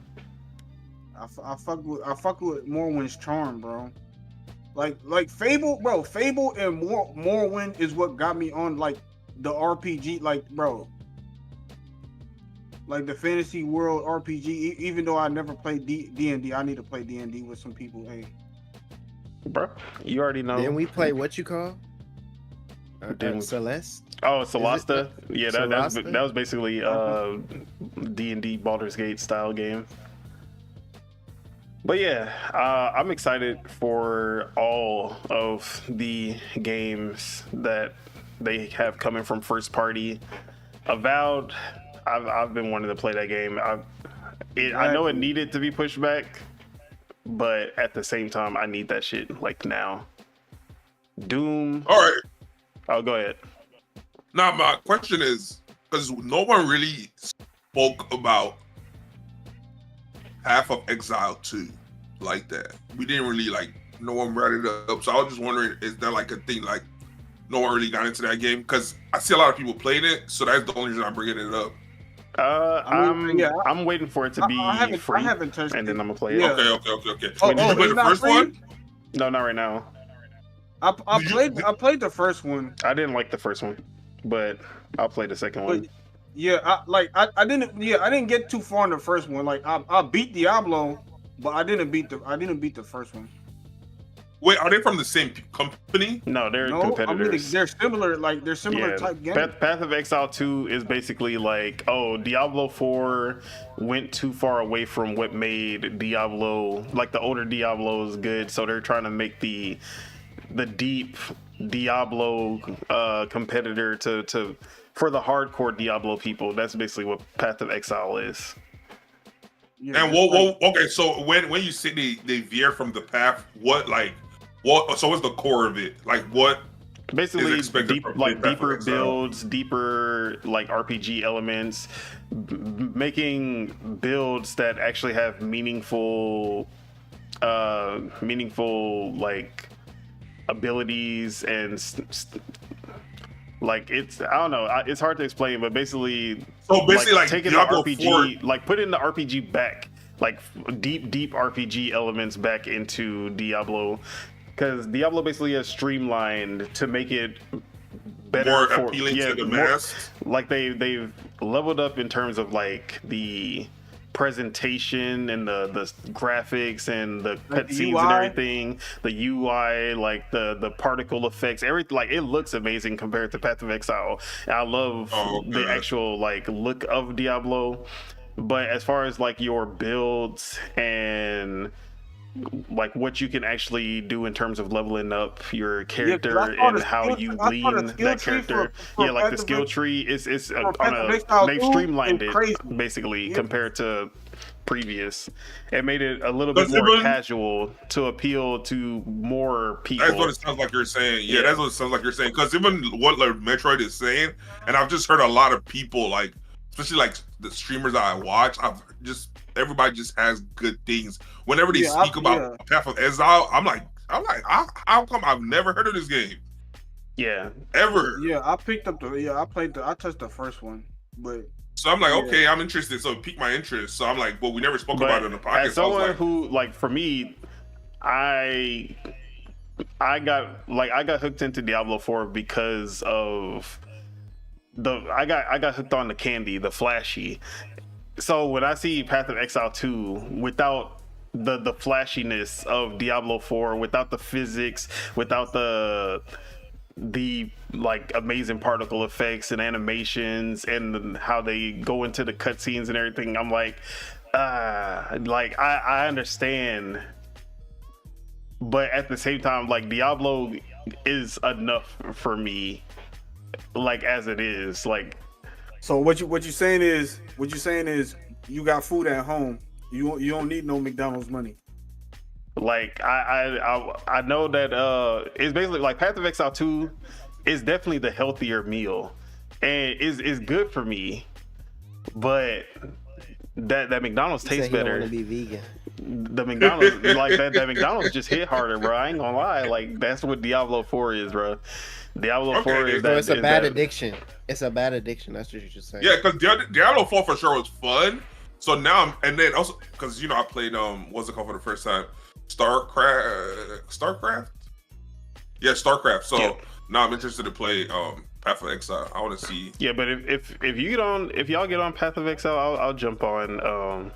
It's multiplayer? Yeah, it's multiplayer. Oh, okay. Okay, yeah, okay, I'm down. But okay, my bad that just I don't know, that was that in the back of my mind. But back to Xbox and Game Pass. Yeah, but let me just read these. So Lower Metro said Path of Exile 2 is better than Diablo 4. I've played both. He said, or Be Nice says, I'm going to play Xbox whole lineup, not paying attention to all of that stuff. And Lower Metro, PoE 2 will cost you nothing to play when it launches. He says that's fine. Talking about when I was saying that Diablo 4, I like the flashiness of Diablo 4. And then he says, Don, I have my Chinese chicken wings. Don't need the Korean ones. That was a throwback. Yeah, that was a throwback to the Chinese chicken wings. Shout out to the Chinese chicken wings. You already know. Give me a chance. All right, but no, and then now Be Nice said something else. Oh, okay. Hold on. All right, so he said, can't wait for the Stalker 2 multiplayer. Hope they use the whole map and drop Stalkers in with the A-Life, leave mutants AI, stores, take out the story. But yeah. And then Lord Metro says, yes, it was, bro. All right, so first party from Xbox is already, like, stacked. I think if all of these hit how they should, this will probably be like the best first party lineup that they've had in a single year, because all of these have like a chance to hit 85 plus on Metacritic, besides like Towerborn. I feel like that's like 80s, like lower 80s at the maximum, just because of the type of game it is. But like a Fable, that's something that people will be like, oh, that's gonna be high 80s, low 90s. Avowed, especially after those previews, probably like high 80s. Doom the Dark Ages is like, it's Doom, it's probably gonna be high 80s. South of Midnight, because of how unique this like South of Midnight has that award bait kind of feel to it, with the claymation style and the Deep South, and like it being this positive experience of healing this land and all it is. I just feel like that's like guaranteed 85 plus on that one. Then Outer Worlds 2, like Outer Worlds was low 80s, and it seems like they're fixing, basically just improving everything that they did with the Outer Worlds 1.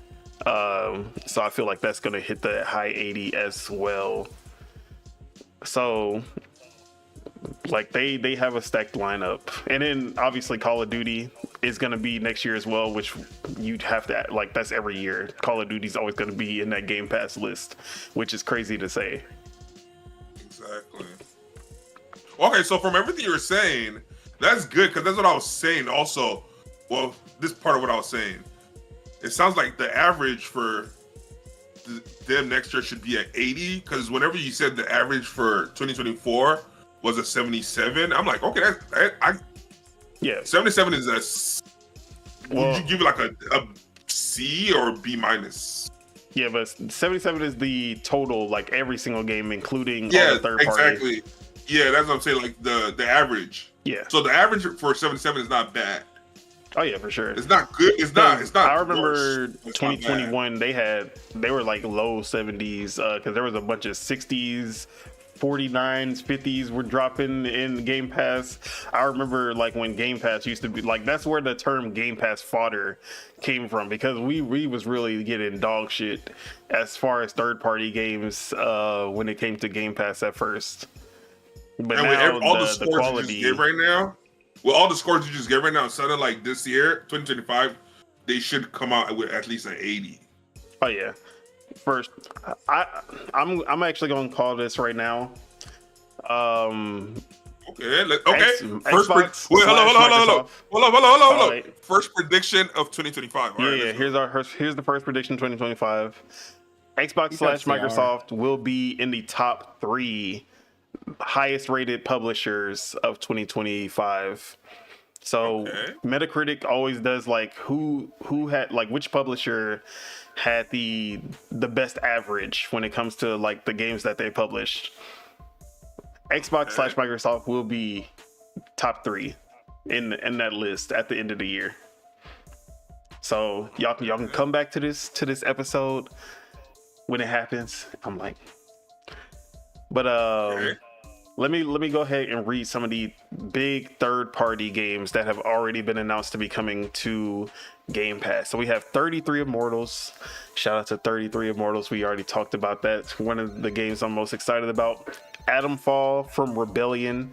They are the creators of Sniper Elite, and they have a Fallout-style first-person shooter kind of open world RPG that they're doing, and it looks really good. Carry On, which has already been in Game Pass before, but it's coming back, or it actually already came to Game Pass. Citizen Sleeper 2. Citizen Sleeper 1 was a surprise, like really good indie game, and this sequel has been pretty hyped. It's actually on the Critic League for one of the most hyped games. So, you know, I would try to get that one if I was y'all. Just trying to give y'all a game. Clair Obscur, Expedition 33. A lot of 33s, but this 33 also looks amazing.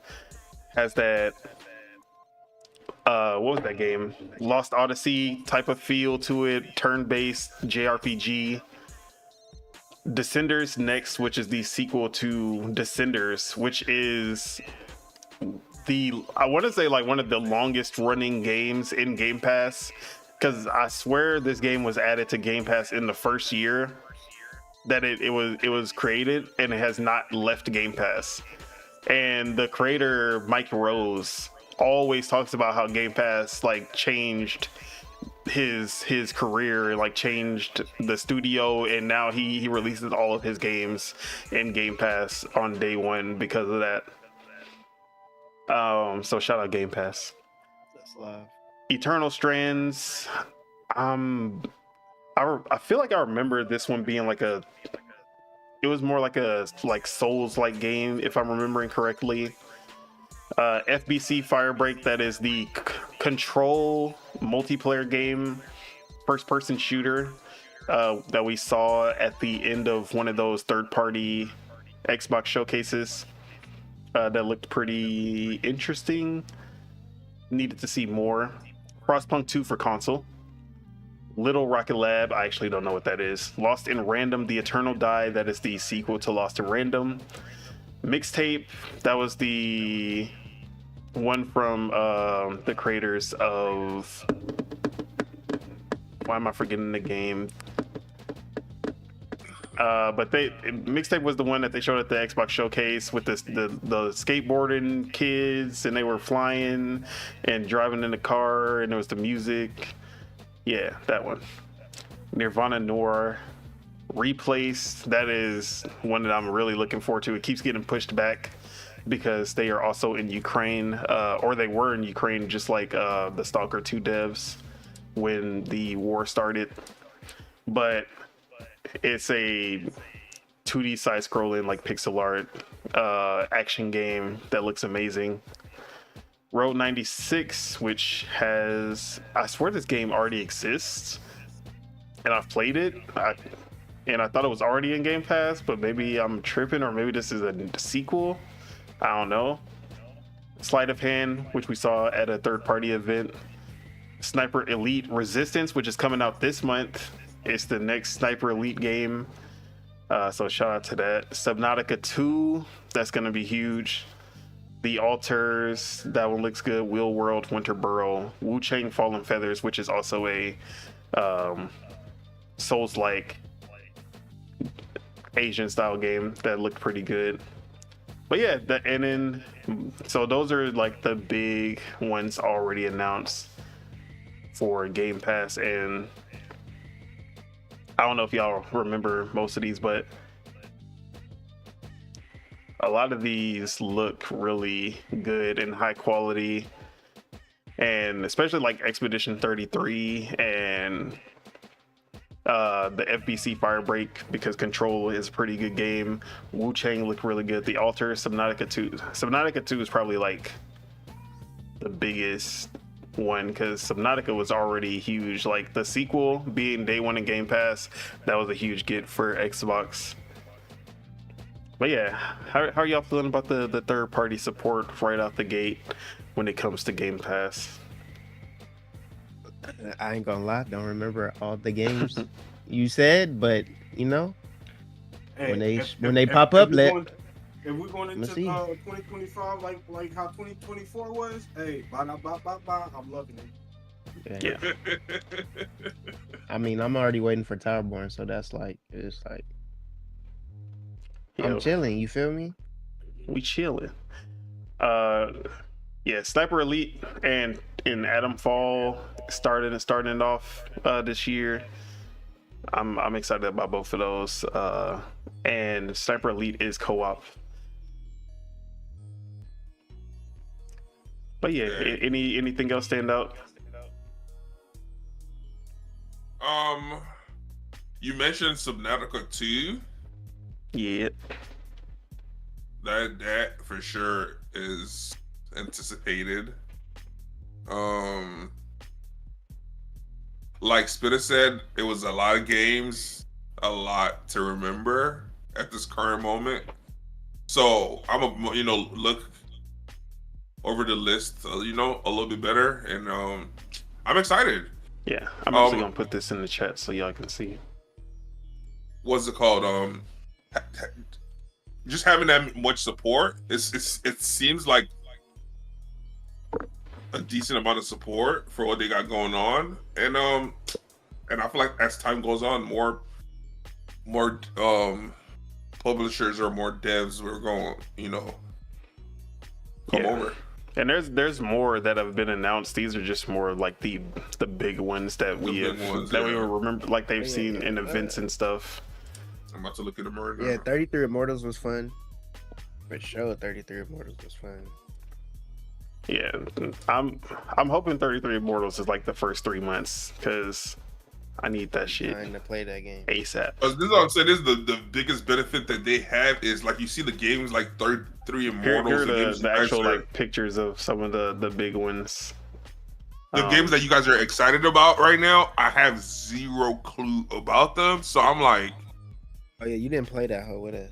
see what I'm saying? So I'm like, But you gonna play it with us? You going to? I'm up. See what I'm saying? Because it's like a lot. We could play with a lot of people, so it's like it gives you a chance. And it was fun. It's games you never thought you would play. I'm actually gonna play Outer Worlds 2. I'm gonna just watch a video for Outer Worlds 1, since they said they fixing everything. Okay, this I'm saying this looks like a good Doom because I don't know if you want to read the chat. Oh yeah, that Doom. I think Be Nice had said something about Doom also. Yeah, so that's anticipated also. Yeah, I'm curious about Wu-Chang too for sure. And that also. I'm saying it looks good. This is a good lineup right here for what I'm Fable. It's been years. Oh yeah, I can actually play that game because I don't have to buy it. That's what I'm saying. It's like I could just try it out, and if I like it, I like it. If I don't, and then even though I don't play Ark, I'm literally. Oh, bro, you know what's crazy? I always forget Ark 2 is supposed to be coming to Game Pass, but like it's been pushed back so many times that I'll be forgetting about it. But Ark 2, if and when it does come out, that'll be a huge game. Fatal Fury Wolves. Hey, that would be crazy if they put Fatal Fury on Game Pass. As long as I get to see Vin Diesel doing a whole bunch of unrealistic ass shit, I'm perfectly fine. Bro, the real question is Vin Diesel even still on the project? Because nobody knows what's going on with that game. Frostpunk 2 right now is only PC? Yeah. Oh, because I just see it on the list console. Okay, that's okay. All right, so let me read some of these chats. See, I'm not used to having this many chats, so I'm not gonna read all of them, just the big ones. That's a good problem. Exactly. So Path of Exile. No, I already read that one. Let's go down. All right. So Lord Metro says South of Midnight looks amazing. I agree. Be Nice says Doom never disappoints. Always a great experience and pretty polished and performs well. Yes, that id Tech not only does it just look amazing, but it just runs so good on like even the worst hardware. Obviously, the fact that they got Doom Eternal running on the Switch, like that just shows how good id Tech is. Then Lord Metro says, to be fair, we don't know what the Big N and PlayStation are cooking. Come on, we know the Big N. They cooking up the game of the year, all the games of the year. And then PlayStation, we do we know? We know Ghost of Yotei and we know Death Stranding 2. The last game. Wait, the game they showed on the last game they showed at the Game Awards. That's Intergalactic. I don't think that's 2025 though. Okay. All right, I'm back. What I miss? Count your days. That's what you missed. Oh all right. Yeah. Be Nice says the Expedition 33 trailer looked awesome. Lord Metroid agreed. Said it would be a sleeper hit. He also said replaced. That's what he's looking forward to. And then Be Nice says Wu-Chang is one he's curious about, and he's looking forward to AC Shadow's Fatal Fury Wolves. And then also there's a new Atomic Hearts DLC coming out. I didn't even know they were still supporting Atomic Hearts, but I actually liked that game when it came out 2023. All right, but yeah, man, like Game Pass, I feel like this is gonna be the best year for Game Pass, like from first party and even from third party, because I feel like they keep getting stronger support from like bigger names when it comes to third party. Because even this the Control multiplayer game ending up in Game Pass day one is actually pretty crazy. Especially with like the relationship with Remedy, since like Remedy stopped being basically like the Xbox exclusive studio. But yeah, I'm excited for everything that they got going on in Game Pass right now. Do you think there's gonna be any good shadow drops this year? Like, well, I'm already random? Shadow drop. I don't think they'll ever do an actual shadow drop as term in like a Hi-Fi Rush shadow drop. I don't think they'll ever do anything like that again, because that shadow drop kind of ended up hurting Hi-Fi Rush in the long run, because people just didn't know the game existed.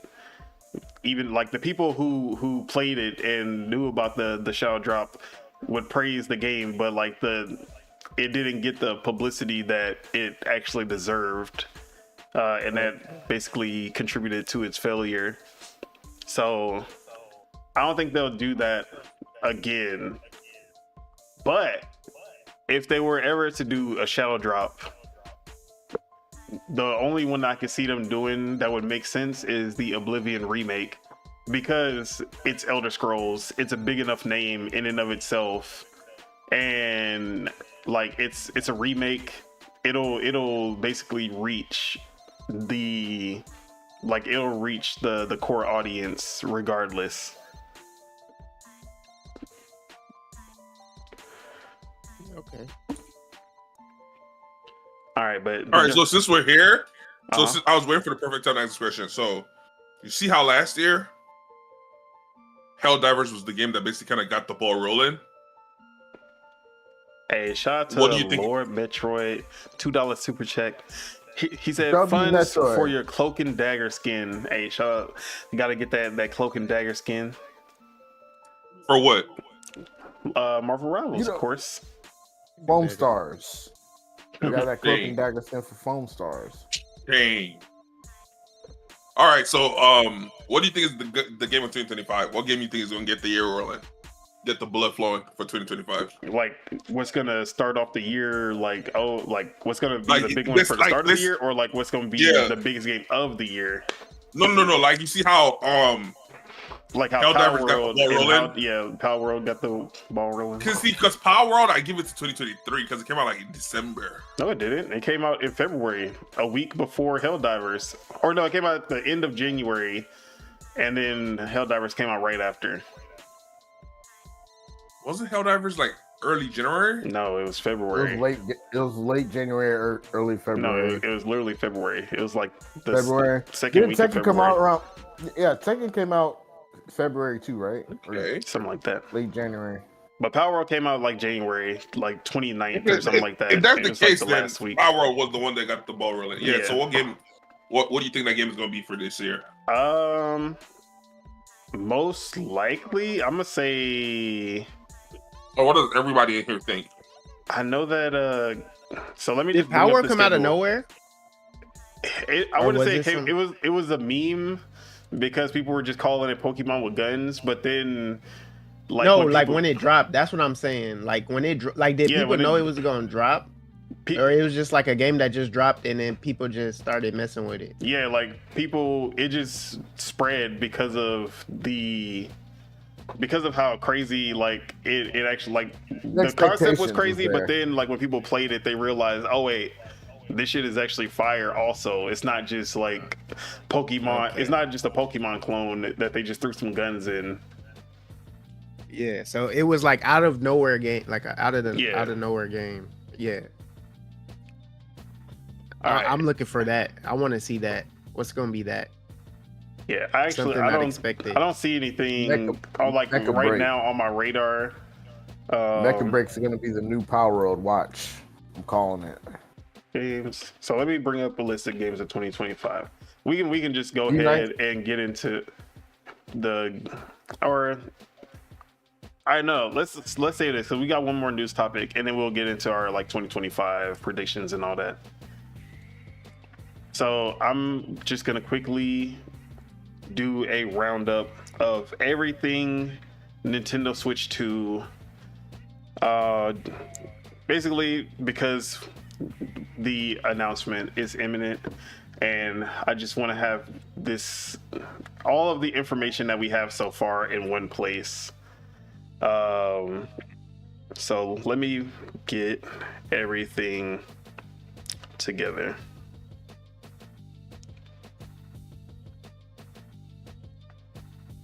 So starting with all the leaks that happened since Christmas, because that basically kind of kicked off everything.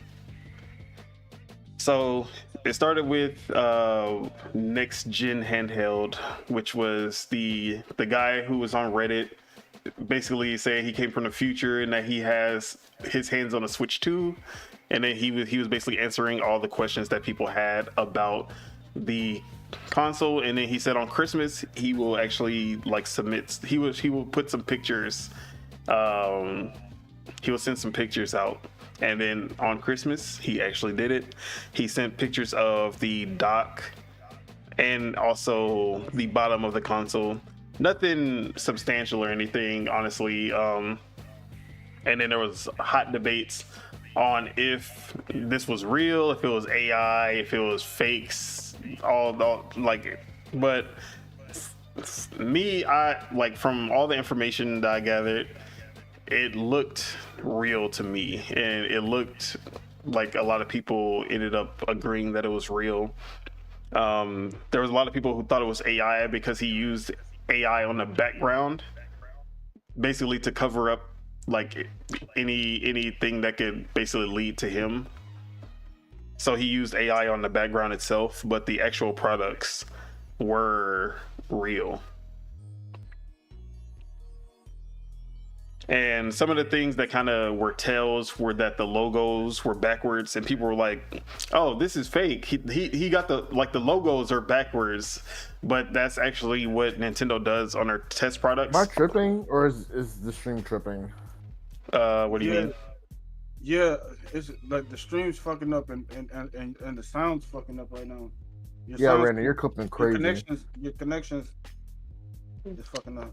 The stream or like Discord? The stream and you on Discord. You sound like a robot, and the stream's is done. Hold on. I'm listening to the podcast right now.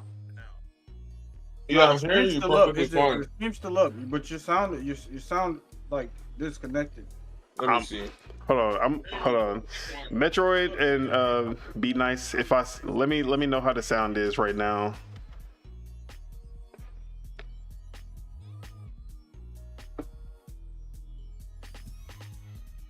Okay. I think your sound is cool. Yeah, I think it's back. Okay, maybe it was just. I don't know if it was us bit. or. Did you drop frames or something, or? I don't know what that was. Quick technical difficulty. You feel me? Hey, okay. Lord Metro said I sound good. All right. Might have been us. Shit. Might have been us. So yeah. Sorry, let me get back. So Switch 2. So yeah, they were saying that like he made a mistake. Basically they were trying to say that, oh, the logos and stuff are reversed. That means that he messed up and it's not real. But that's actually how Nintendo's test products, they reversed the logos, and we had like Switch Lite shells that leaked before the Switch Lite came out, and the logos were reversed. So that's just how they do their testing products. But they didn't really show anything substantial as far as pictures go. And then the big ones were the patent that came out. Oh, and another leaker basically confirmed that like the Switch 2 logo that we saw on the dock is the Switch 2 logo that he basically confirmed, like that is what the logo is going to look like. So that kind of basically corroborated that the dock that he showed off was real.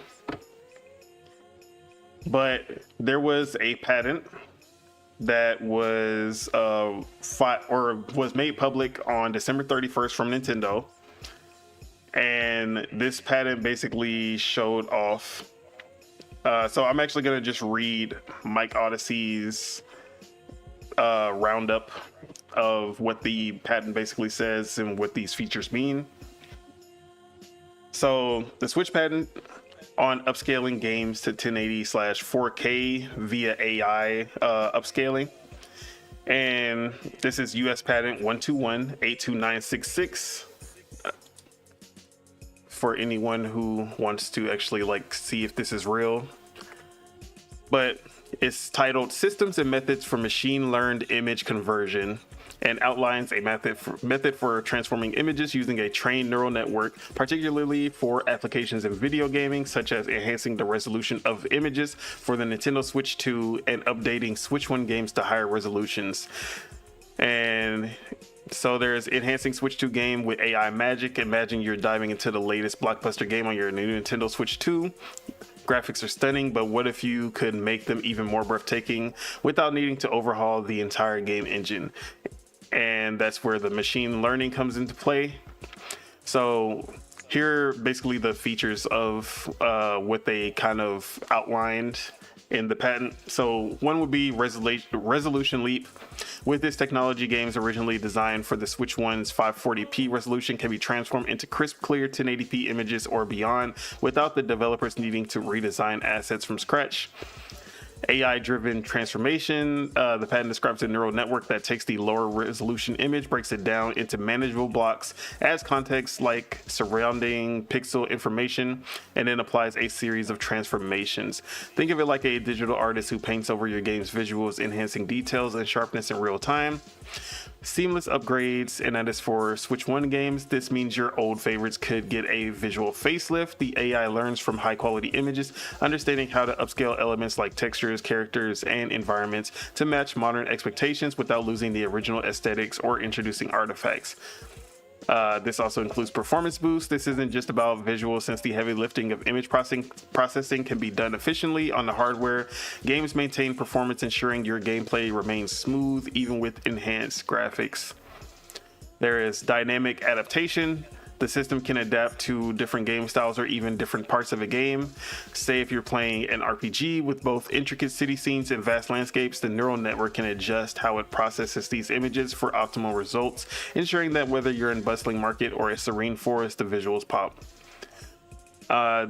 And then there's also the future-proofing element where developers, this means they can create games with a focus on lower resolution for broader compatibility, but still deliver a high-end experience on more powerful hardware like the Switch 2. It's like having your game where everyone gets to enjoy the same game in their preferred quality. And then this patent essentially promises a future where games can grow with technology, where your investment in games isn't tied to the limitations of the console's hardware release, but can evolve with advancements in AI and hardware capabilities. And also in that same patent that wasn't talked about is the fact that they also are using AI to lower game sizes. So basically, you would render the game onto the cartridge. So say you have a 32 gigabyte cartridge, but like at 4K, your game is like 64 gigs. You would basically render the game out at like 720p or 1080p, so that it fits on the 32 gigabyte cartridge.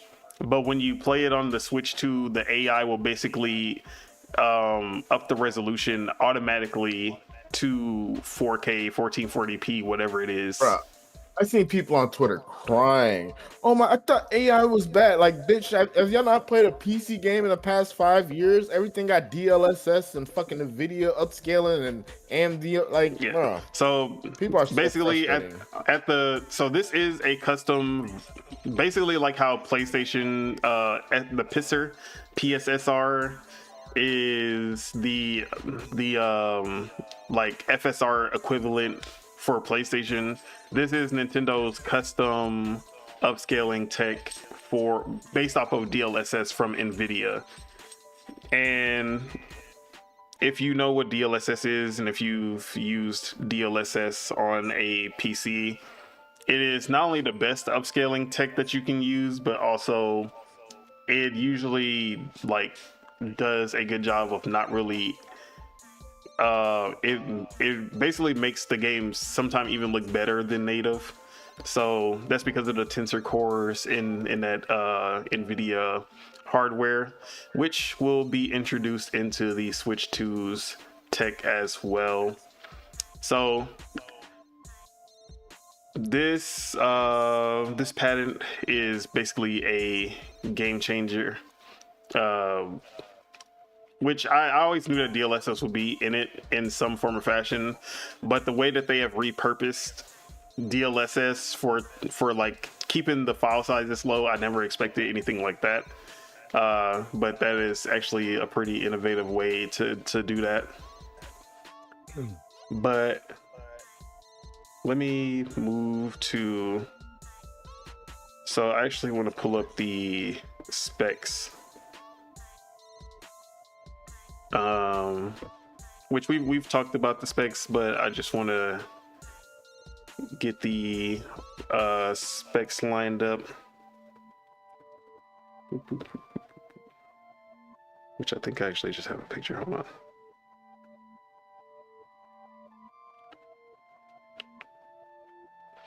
So yeah. And this is actually like a side-by-side with what the Steam Deck has. So the architecture, NVIDIA Ampere, which is the 3000, like the 30 series cards for NVIDIA. So like 3060, 3050, that's the Ampere architecture. And then AMD, Steam Deck has AMD RDNA 2, which is what the Xbox and PS5 use. But obviously they're using a mobile chip versus what the Xbox and PlayStation would use. So shader cores, NVIDIA has 1536 CUDA cores. That is 12 SMs. And then the Steam Deck has 512 cores, 8 compute units. Ray tracing cores, the Switch 2 with the Tegra 239 has 12 RT cores versus Steam Deck's 8 RT cores. The Switch 2 has 48 tensor cores, which is the AI cores, which Steam Deck does not have any. The memory is 12 gigabytes of LPDDR5X RAM.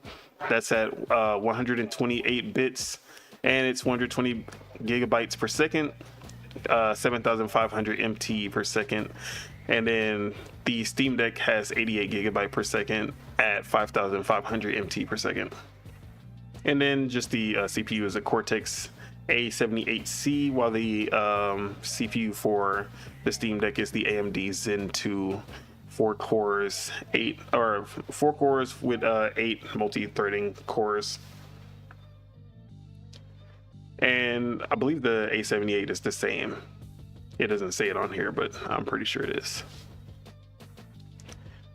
So as long as it gets the job done, hey, I could care less about the tech jargon. You feel me? Hey. Yeah, tech jargon aside, basically like the Steam Deck would be a portable PS4, Xbox One.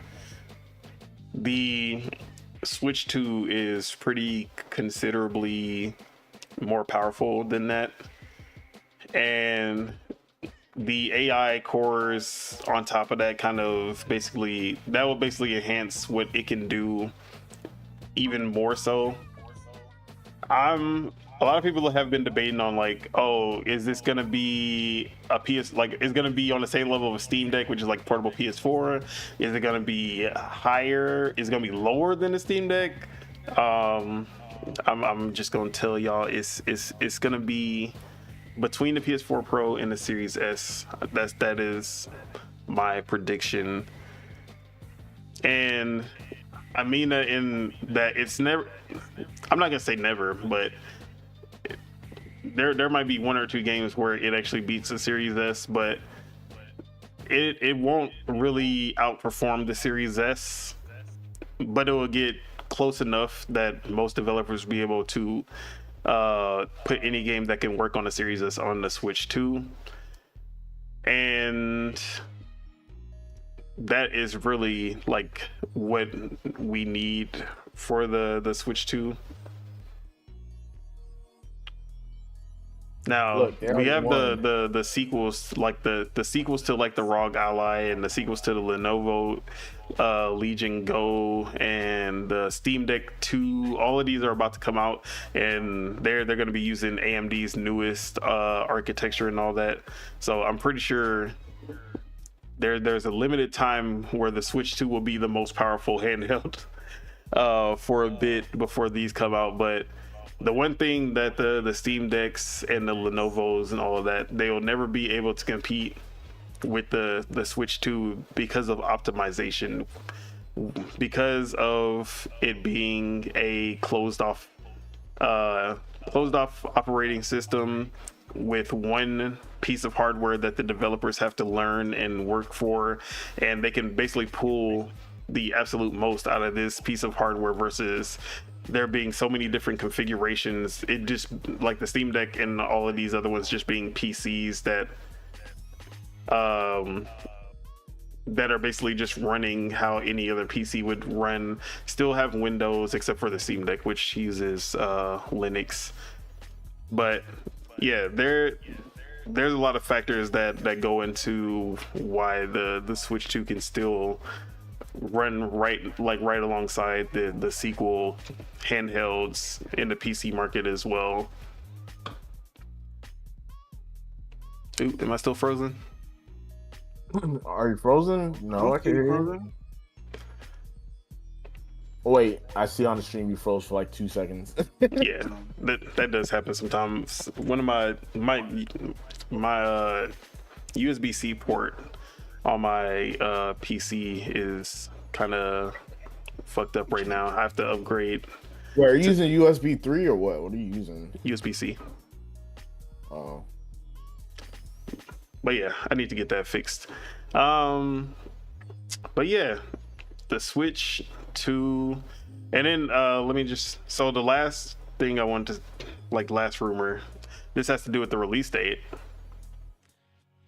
So Genki is a third-party hardware company that basically they made different products for the Switch that basically kind of put their name out there because they made some really good accessories, like more portable docks for the Switch, and they are going to be at CES on January 9th.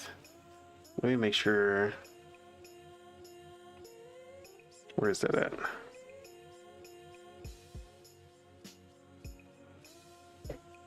Yeah, no, January 7th. So they'll be at CES 2025, January 7th. And they actually said that we'll be sharing the products we've just finished crowdfunding, as well as a peek of what's next. Happy to discuss any Switch 2 info we may have, as well as the stuff we're making for it. So it's one thing when it comes to like showing off the cases with the Switch in it and all that we've been seeing with these third-party hardware manufacturers, or like the accessory manufacturers, I should say. But the fact that he says we're happy to discuss any Switch 2 info we may have, as well as the stuff we're making for it, I feel like you wouldn't even think about talking about the Switch 2, like any information on the Switch 2, unless the Switch 2 has been announced. Yeah. Which is why a lot of people are like, hold on, maybe we might get a Switch 2 announcement in the next 3 days. I doubt it. Whoa, 3 days. Y'all smoking crack. That timeline is crazy. Hey, look, no, I ain't gonna lie. I'm waiting for the Switch. Look, Nintendo got us starving. I'll take whatever. I'll take whatever little drops and driplets they'll give me at this point. I don't give a shit. But shout out to the people doing the hardware. I don't give a damn. Fuck you. He said drops and driblets. Hey, look, the same guy that's just saying. This is gonna say so when I'm trying to go shopping with Diddy, bro. It's crazy, right? Bro, shopping with Diddy's nowhere near close to what I That's crazy. You talking about drips? You're way more diabolical. But like, hold on, let me. So, but yeah, people were like, oh, if they about to talk about a Switch 2, that means that Nintendo gonna drop the Switch 2 announcement before January 7th. Yeah. It's not happening, guys. It's not happening. But after September, it's hilarious that we're at the point where we're about to hear more about the Switch 2 from an accessory company than we've heard from Nintendo themselves, which is wild. Facts. What if it's all a part of their plan? The rollout. But yeah, y'all excited? All three, y'all. Yeah, it's the Switch 2 is like we really out here. They starving the brother out. We're starving. He's starving the brother out here. Damn. The brother's starving. I'll take whatever at this point. I don't care. Hey, look, if I'm a glazer, I don't care. I'll happily glaze Nintendo. Drop that Switch 2, man. So yeah, it's looking nasty out here right now. Like Nintendo got everyone fiending.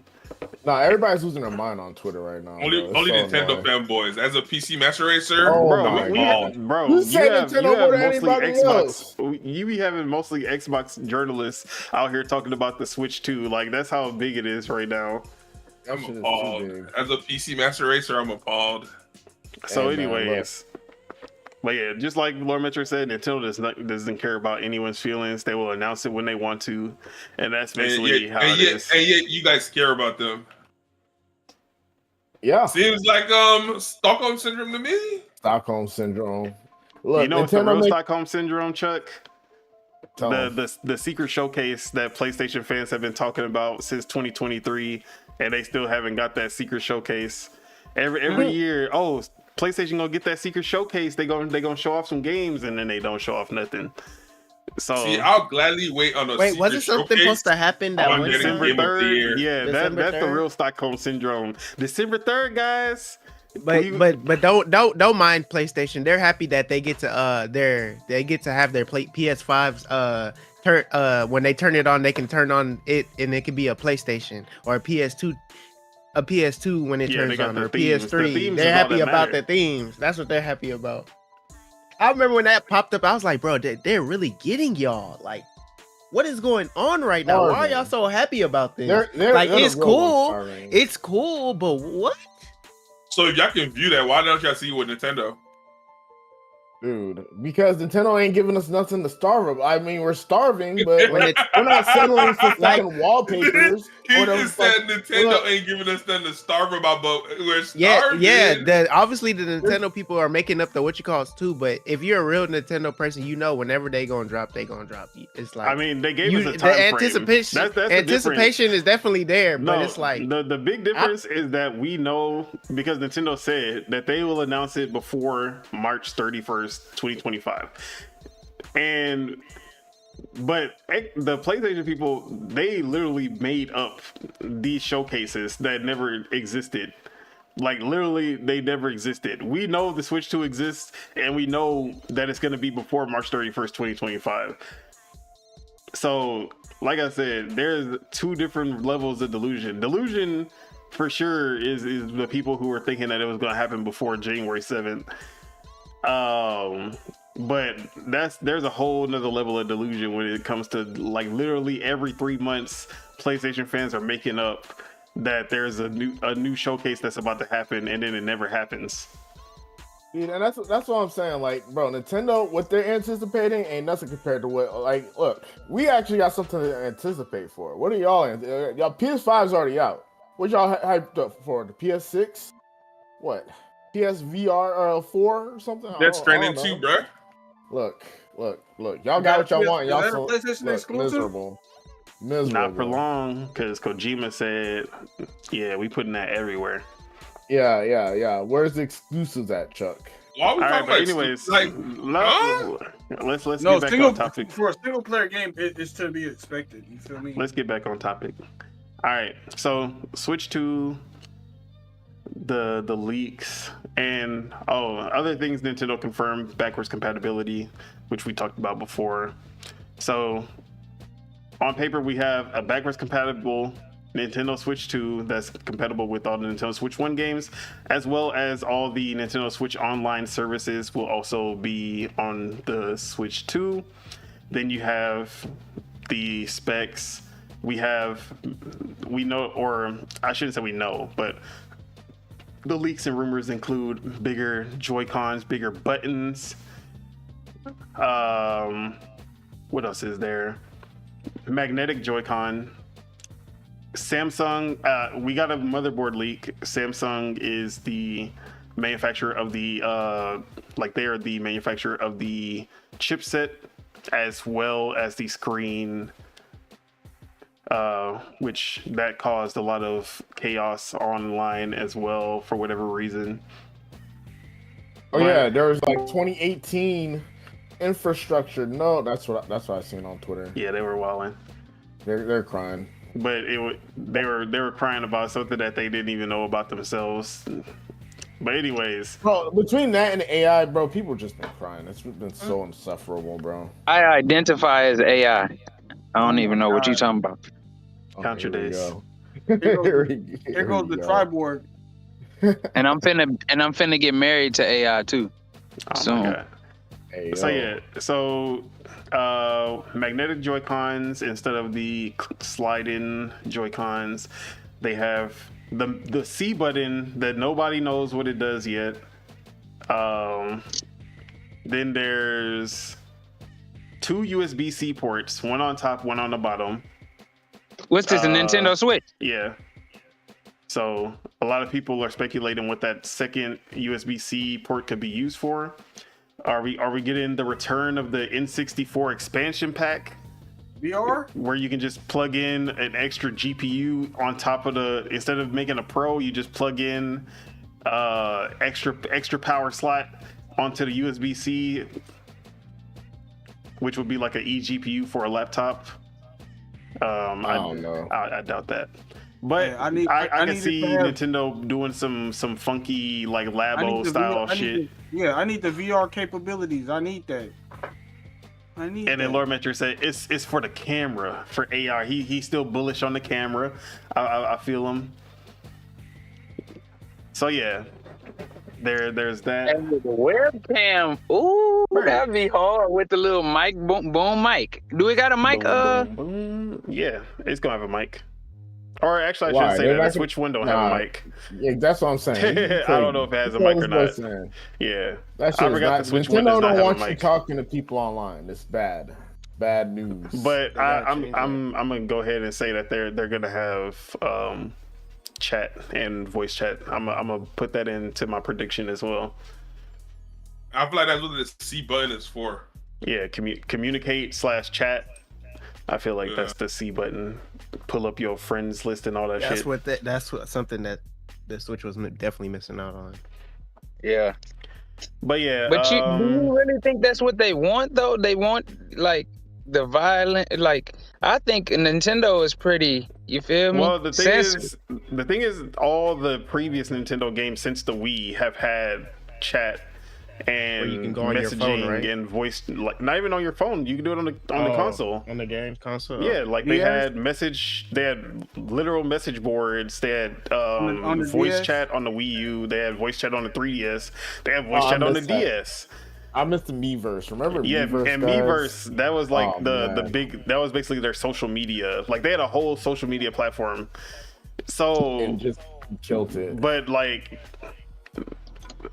I always speculate that the reason that all of that was missing on the Switch is because they literally did not have enough like RAM and enough like they literally wanted to use all of that power and RAM for the games, and they just didn't have enough to spare for extra elements like that.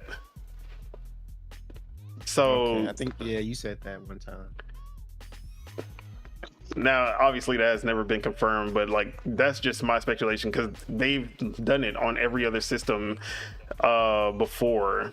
They haven't had like a full party chat system like a Xbox 360 or a Wii U, but they've had some kind of voice chat and some kind of messaging where you can message your friends before that. So that's why I feel like with now there's really no excuse now for them to like they have more RAM than I would have expected them to have, because Nintendo's usually like they're only gonna double the RAM. They tripled the RAM this time. So yeah, I feel like they're gonna bring it back in a Nintendo way, of course. It's not gonna be full on Xbox party chats and being able to just I don't know, because they right. Go ahead. I want to. Go ahead, Chuck. You too far though. Chuck, go ahead. Y'all just got me killed on Rust. Oh my god, you going down regardless. Karma. That's all I'm gonna say. But yeah, finish your thought, Chuck. No thoughts. I literally just lost. I lost it. Y'all just got me killed on Rust. It was in regards to the chat feature and making it Nintendo. You remember? You don't remember? Yeah, cool. Rustin got him. I'm just thinking, like, how are they going? The only way that I could think about, like, making it Nintendo is, I guess, what's already been done, which is only chatting with the other team at the end of the game, possibly, and then during the game, only being able to chat with your team. Just to minimize, I mean, that doesn't even take away the ability to have violence and all of that. I mean, they've had in-game, like if you play Fortnite on the Switch, you can in-game chat with everyone, and same with like Apex Legends and all these other games. They even have voice chat. Is there? Yeah, there's voice chat. Like if you plug a mic into your Switch, you can in-game chat on all of these games. Oh wow! It's just like the party chat. Now, as far as Nintendo games, most of them, like they obviously take out the in-game chat, except for Mario Tennis Aces. That is the only game with in-game voice chat where you can talk shit to your opponent right before the match and after the match. You said Mario Tennis? Yes. I missed that game. And I've literally only chatted with one person. Like that's the only time I ever did voice chat on the Switch. I chatted with a person before the match. But you tried? Yeah, I was talking shit. You just tried on multiple occasions? Yeah, if nobody's there though? Yeah, nobody be on that shit. Like nobody be on the mic. Most people don't know. Yeah, because you have to use that stupid app. I'm like, bro, you have to pull out. Oh yeah, I remember when we did that. You have to use your phone. But it was little kids. Yeah, so I believe that's gonna come back. But as far as the Switch 2, how are like? Let me see. So we're gonna have a Samsung LCD display, which obviously that's a downgrade from OLED, but it's gonna be a major upgrade from the Switch, the regular Switch's LCD screen, with it being a Samsung display. Because you said it's a downgrade from what OLED? The OLED Switch, which was the newer model. The newest Switch. Yeah, the newest version of the Switch, the OLED. That one, obviously OLED is the best display that you can get. But if you're talking LCD, the Samsung is going to be the closest you can get to OLED as an LCD screen. And that's what they're using, the Samsung. Yeah, because the original Switch was just a nasty Toshiba. Like, are they like, how do I explain it? Like with the quality, are they planning to actually increase the quality with this gaming system? You mean like the resolution? Yeah. It's going backwards, it's like it's supposedly a 1080p. So it's gonna be, instead of a 720p OLED, it's gonna be a 1080p LCD. So like resolution is gonna look better. It's gonna look sharper, for sure. And then what about like, okay, what's the benefits of actually having a LCD over OLED? Like, is that just because they were on the expense end trying to make sure it was meeting that, or was there LCDs are cheaper? Standards? LCDs are definitely cheaper. And it's no more durable. No, it's more like LCD is basically the only benefits you can say about LCD is that it's brighter. than OLEDs usually, but you can make OLEDs bright. But for the most part, LCDs are usually a lot brighter, which that just depends on your situation if that matters or not. But OLEDs, they have the best colors that you'll see on a screen. They have true blacks. So like, you know how like it's supposed to be black on the screen, but then it's not really black. It's like a gray tint. So like basically like when you turn off the TV, that's the real black. Yeah. But like when the screen is black on your TV, it's not actually black. With an OLED, the OLED's black looks like the screen is off. Yeah, it's what can I say? On my TV right now, it has an option where you can like play something on the TV, but then turn the screen off. Yeah, I get like that's the best way I could kind of compare. I get it. Yeah, because them blacks don't really be hitting like that. Them blacks don't be hitting like that. That's the quote of 2025. Man, they're clipping me. Dang, who said that? That's crazy. Imagine the person that's racist. That's crazy. We caught him. We're gonna go there, ladies and gentlemen. We got him. The truth has just came out. Wow. All right, but yeah, so like OLEDs, they like the colors pop more because like you have the real. The true blacks on the screen. I can't even say that shit without laughing now. We're cooked. We're cooked. But yeah, like OLEDs always like look better in terms of color representation and just making it pop. But like Samsung LCDs, they do a really good job of kind of true blacks make it pop. Yeah. Whoa. Exactly. It's crazy. So yeah, but I feel like it's still like for the most part people won't notice the difference between the Samsung LCD, especially for people who've never had the Switch OLED. It's gonna be a big upgrade from the regular Switch for sure. Yeah. But yeah, the Switch 2, like if everything. Oh, hold on. Lord Metroid, $2 super chat. Woke. Change them blacks so they hit better. Whoa. Oh, We're not making it. He's not making it, guys. He's talking so out of pocket. You might as well be wearing gray sweatpants with the back pocket hanging out. But yeah, like every Switch console has had like they always have that missing link. There's always something like that could have been better. You always feel like, man, all of this is cool, but it just needs this to be perfect. Everything we know about the Switch 2 is like everything that we know so far. If all the leaks are true, it's like, bro, they hit everything.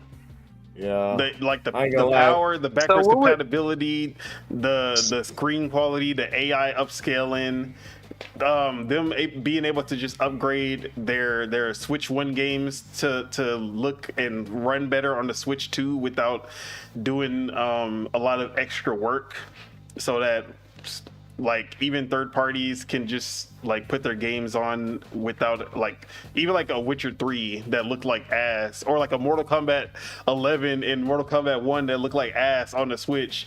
They can actually just like upgrade those to the Switch 2 and they actually look how they're supposed to look. So like all of that, and I'm just like, bro, where's did y'all the catch? already? That's what I'm looking for. So did y'all already go through the list? Did y'all go through the list of things that y'all felt like the Switch 1 needed? Yeah. To be I mean, complete? no, but yeah, for the Switch 1, they definitely skipped on the RAM, which basically stopped you from having apps or messaging, things like that. They also, I won't say that it was underpowered, because in 2017 it really wasn't an underpowered handheld, but I will say, as far as like the software side, like the fact that the you literally still only have 2 themes on the Switch. You want dark mode or light mode? Even though they have a whole theme section on the settings, like I was always expecting, oh, they're gonna add themes. The 3DS had themes, the DS had themes, the Wii U did not. The Wii U actually didn't have themes, but I was like, yeah, they're gonna add themes. No themes. And then obviously the voice chat missing. But even like go back to the Wii U. Like, oh, like the Wii U is an upgrade from the 360 and PS4, 360 and PS3, but it was nowhere near the Xbox One and PS4, and it was a weird in between. It was basically like the prototype to what the Switch was supposed to be, but they just didn't have the technology to make the Switch at the time, and it was like a half version of like a half step to the Switch, where like, oh, you have your portable and home console, but the portable can't even leave your house. Really, it can't even leave the room. Like, that's how bad like the connection was for that. So and then even like the Wii, it was great for playing like motion control games. It was not great for playing regular console games. So yeah, it always like you could always say there's some kind of caveat, but now it's seeming like the boys laced it up. Yeah, like I'm waiting for the catch.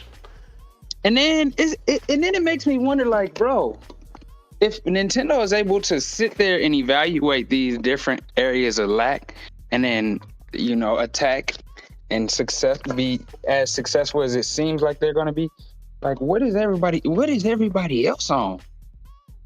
What are they on? Make no sense. Talk to them. But yeah. You're going to talk to them. We are all excited about the Switch 2, especially Chuck. Most excited, obviously. Most excited. And he can't contain himself. I'm still expecting it to be announced in January. I'm expecting before January 20th. Like, I'm gonna say like from the 13th to the 20th. Let me see on the calendar. I'm gonna put a calendar date. No, someone told me in my chat the other day. They're like they're gonna do the Switch in March. Yeah, I'm gonna say from Monday, January 13th to Monday, January 20th. We gonna get an announcement. I'm calling it right then. I'm saying March. The Game Awards, yes. Those are leaked from the Game Awards. Oh, Lord Metroid asks, what is the name of the game on the screen? That is Supervive. This is a PC only for now. MOBA. It's a MOBA battle royale top-down shooter. It's actually really fun. I need to get back on it. But it's basically like if League of Legends met Apex Legends. That's how I describe it. But yeah, there's so much. Like, this is the most information we've had about a Nintendo system before Nintendo has actually released any information about the system, which is crazy. And the fact that the reason is people actually have had hands-on with the Switch 2, supposedly. We have the system in people's hands. Whether they should be in their hands or not, we don't know. But like, we have pictures of it. It's getting crazy right now. But we need that announcement ASAP. But anything else y'all want to add about the Switch 2 before we move on to the last topic? Nope. That was it. All right. So, last thing for the day. Predictions 2025, or not really, not even just predictions, but like, what are you looking forward to? What are you looking like? What is it that you are wanting to see in 2025? I'm looking for everybody to be eating good. You feel me? No complaining about there's not a game out for me this year. I don't want to hear none of that shit this year. That's what I'm looking. You feel me? And dang, what you said? Predictions. I predict that there's gonna be a big flop this year. That's what I'm gonna predict. I don't know where. Dang, Fair Games. You already calling out Fair Games? That's crazy. It's not coming from Nintendo. That's all I know. He put a name on this it. Year, and it's not gonna be Nintendo. That's all I know. So what kind of flop? We talking like Concord or like a regular flop?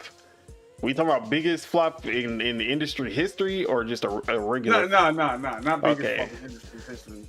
No, but yeah, like okay. Concord, is it gonna be Foam Stars, or is it gonna be Concord? Bro, in between both of them. It's gonna be in between. You feel me? It's gonna be a hit and it's gonna be a swing and a miss. Not a hit and a miss, a swing and a miss. The bat that flew out their hands and then hit the umpire or whatever. Look, it was Redfall in 2023. It was Concord in 2024. So, what's going to be the next big one?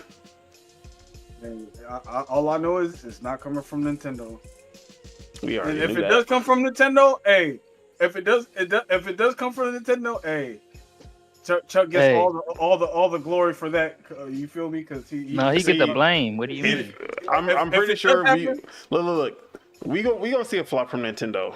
That's because every time they drop a console, they always have that one weird game that drops with all the good ones, and it's like, bro.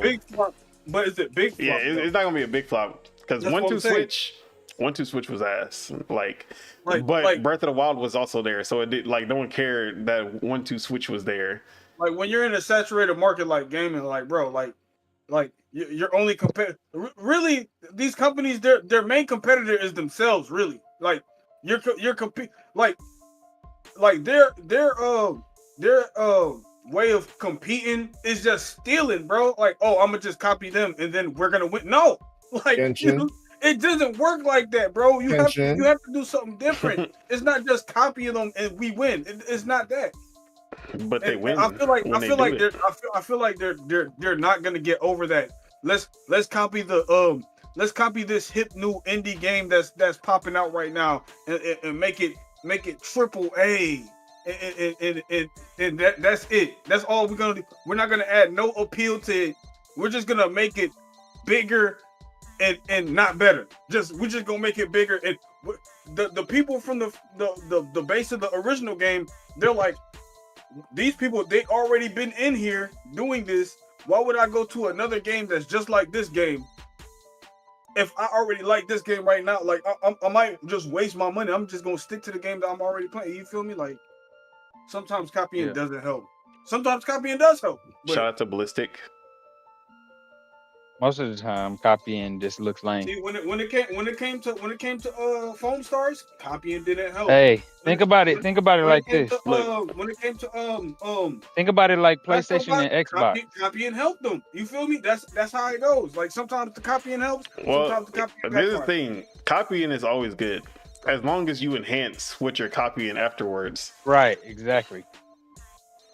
Yeah. But Lord Metro said, let's rob the rich by a game funded by a multi-billion-dollar corporation. Okay. But yeah, so he's an activist. We got to get him out of here. Mars is already doing his predictions. Was there anything else? No, not really. Not really. There's gonna be a lot of fake outrage for you feel me? All these that's good games. That's always a prediction. Fake outrage. for whatever reason, women, DEI, whichever one, there's gonna be some kind of outrage. Black people, no, like, bro. Oh yeah, I'm still waiting. True black. When does Assassin's Creed drop? February 18th, I believe. No, that's Avowed. February 29th. Hey, you think Ubisoft's gonna make it through?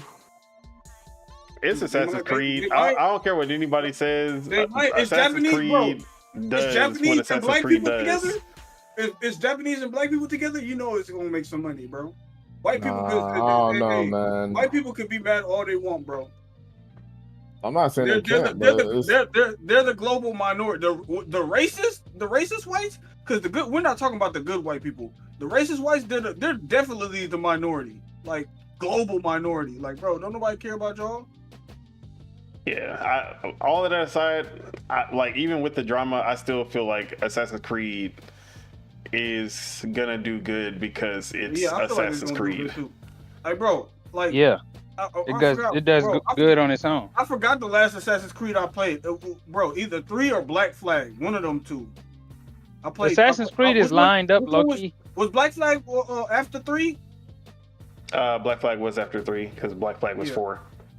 I feel like Assassin's Creed is lined up low key with Call of Duty, GTA, Halo, Gears of War. Yeah, I put it a little lower to call it like Call of Duty, but it's like every game.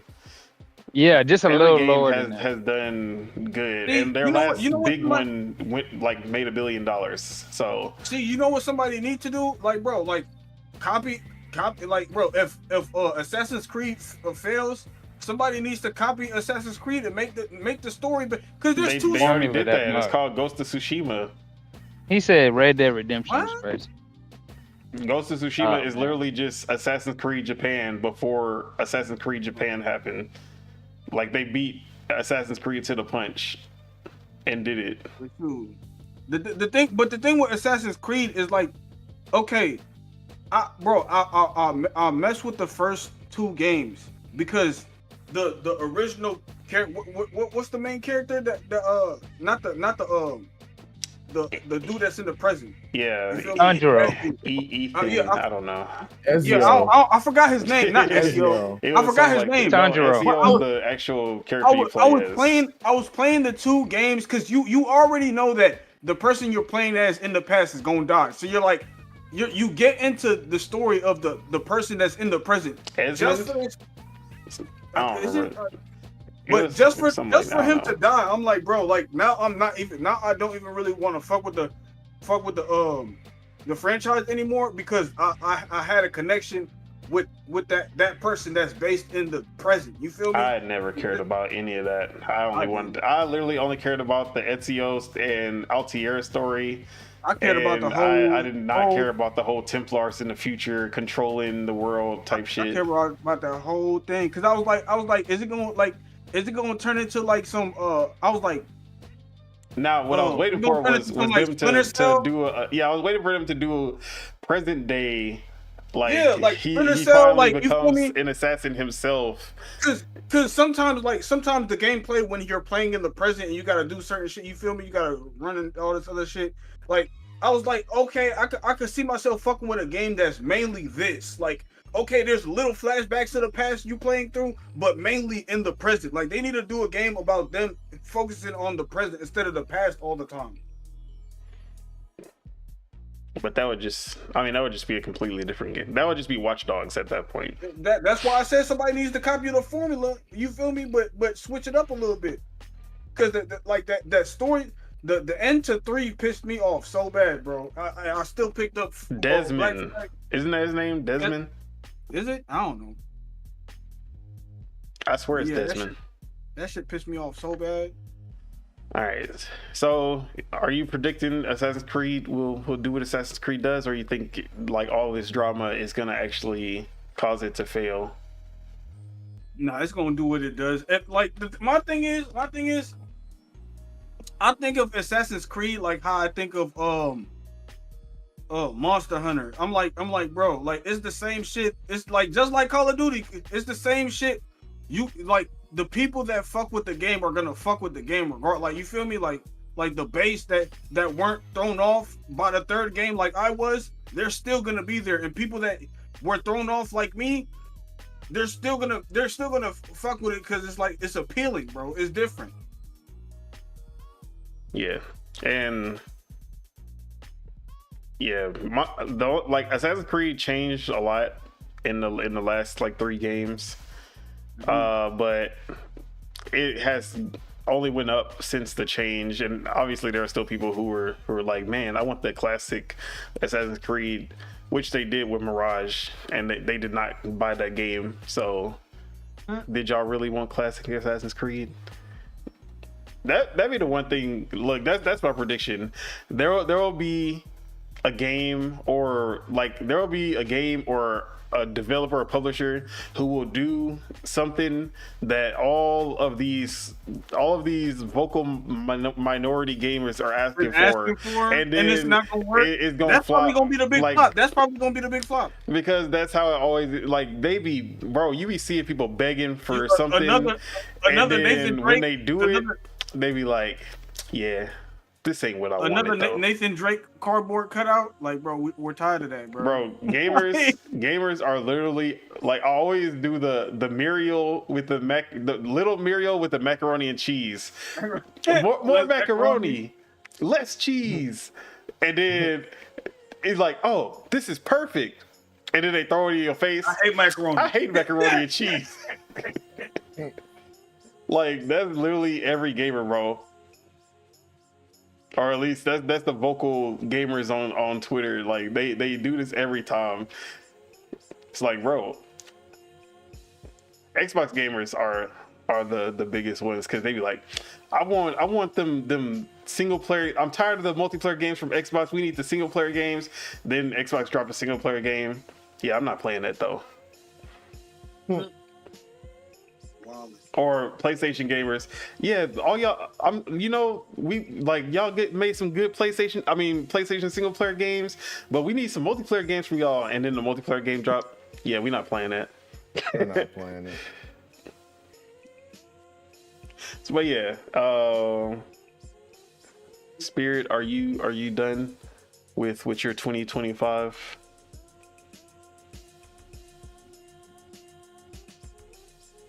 I guess he is now. So. All right, Tej, what are you looking for in 2025, and any predictions that you may have as well? Like, what do you want to see? My prediction is this: 3D Mario drop, shadow drop. Nobody see it coming with the Switch. Hey, look, exactly. Yeah, shadow drop Mario with the Switch, baby. How you shadow drop a launch game to a console? Hey, you just gonna announce the console without any game and be like, hey guys, you gonna find out what game it is when you buy the console. Exactly, bro. Mario, look, 3D. I want 3D Mario game of the year. If Astrobot got it, Mario got it this year. That's all I'm gonna say. Nah, that'd be some crazy stuff. Shadow drop a mystery game that comes out with the console, like oh, we got a mystery bundle. You feel me? Hey, mystery bundle. Hey, you feel me? If that whole smack, hey, that's what we here for.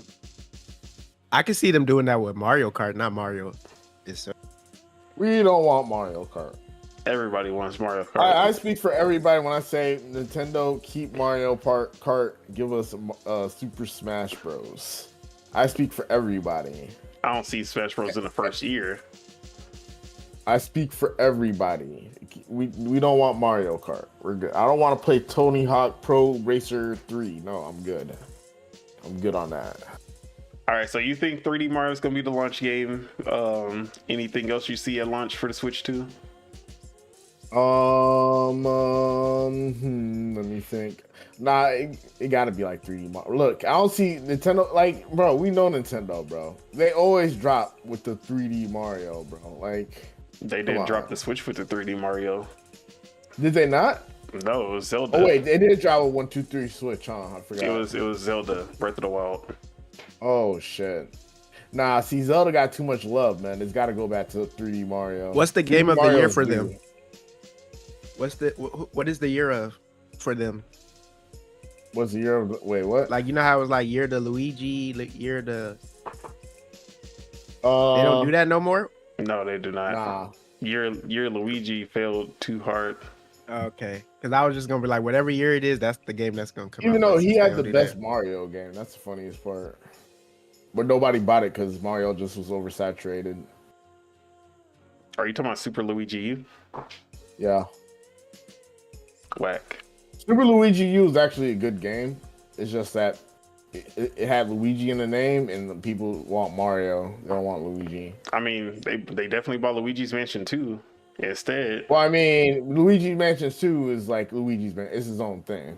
Super Luigi, what we use, like... He has a point. He has a point. You know. All I know is that Super Luigi, I mean, the year Luigi did more sales numbers than the year of Shadow, and that's all I gotta say about that. Even though year Luigi is looked at as a failure, at least they sold games. He sounds like he's being. But shout out to the Sonic 3 movie though. But shout out to Sonic's doing so good right Sonic now, is great as a movie franchise. I love Sonic as a movie franchise. Not even as a movie franchise. Look, Sonic. This is also how good the movie's been doing, bro. Put some money behind Sega, man. They about to make the money, bro. Oh, Sega's. He said. Up. He As said, long as it's not Sonic Team on live, and I give you $1,000 right now. After seeing the secret level of Mega Man, I need it, bro. I need it. I need a Mega Man movie, bro. He said, "Put your coochie lips on live. I give you $1,000 right now." That's crazy. Ain't no way. All right, Teach. What else? Any predictions or anything you want to see? I feel like my prediction is Grand Theft Auto is gonna sell well, but I feel like it's gonna be overhyped. Like people are gonna be. That's another thing I can see happen. Wait, Grand Theft Auto's dropping this year, right? Supposedly. Like what you mean? It ain't guaranteed, but it's supposed to. When I say overhyped, remember how San Andreas came out, right? Everybody loves San Andreas. Oh, we need Grand Theft Auto 4 and this. Grand Theft Auto 4 came out. Everybody turned against. Oh, not everybody, but a lot of people turned against it like immediately because it didn't play how San Andreas played. Like I'm saying something like a situation like that. Like they want the game, they get the game. They're like, oh. I ain't want to like this though. Like, you know what I'm saying? I feel like if there is like something to critique about the game when the game comes out, it's not gonna be the gameplay. It's probably gonna be the story, and most people are probably just gonna be playing online anyway. I think it's the opposite. Usually, if there's anything to criticize in a Rockstar game, it's usually not the graphics. It's usually not the story. It's usually literally just the gameplay because they always got some clunky ass gameplay. Bro, the ragdolling is just so like I don't know. It's still something I gotta get used to. I feel like nowadays when you play Grand Theft Auto, your character just feels clumsy, bro. Well, he got 3-year-old. He got that 3-year-old just learning how to walk syndrome sometimes. Nah, you gotta remember. You gotta remember, like, so annoying, bro, like the physics in games like started changing. Like you talking about? You saying CJ? You think CJ didn't walk crazy? I remember when games started. CJ don't trip over his own feet half the time. I remember when. When has a GTA character tripped over their own feet? I gotta see it. Bro, when's the last time you played GTA? See, bro. No. You don't get to turn the question that I asked. No. Because I played GTA like a week ago. That doesn't matter. It does matter. No, it doesn't. If you didn't play GTA, you wouldn't know the physics. So yes, it would matter. Yeah, if you didn't play GTA at all, yes. Did you play it? That is a true thing. But if I've played it before, that don't mean I have to have played it yesterday. If you played it, you got expectations. If you haven't played it, I played it. That shit clunky than a bitch, man. All right, Lord Metroid said, let Nintendo's main studio make a Sonic game and it'll sell millions. I agree. Bro, if Sega ever let Nintendo make a Sonic game, that shit will be the best Sonic game ever made. Now let Sonic Team make a Mario game. That shit gonna be ass. I ain't gonna hold you. That shit about to be. You gonna have to give up your Nintendo because it's gonna be the greatest game ever made. Actually, I feel like Sonic Team. If Sonic Team would literally just not make a Sonic game, Sonic Team, they obviously do not have Sonic fans in Sonic Team. Like, that's how I feel, because the fan Sonic games are always better than the actual Sonic games.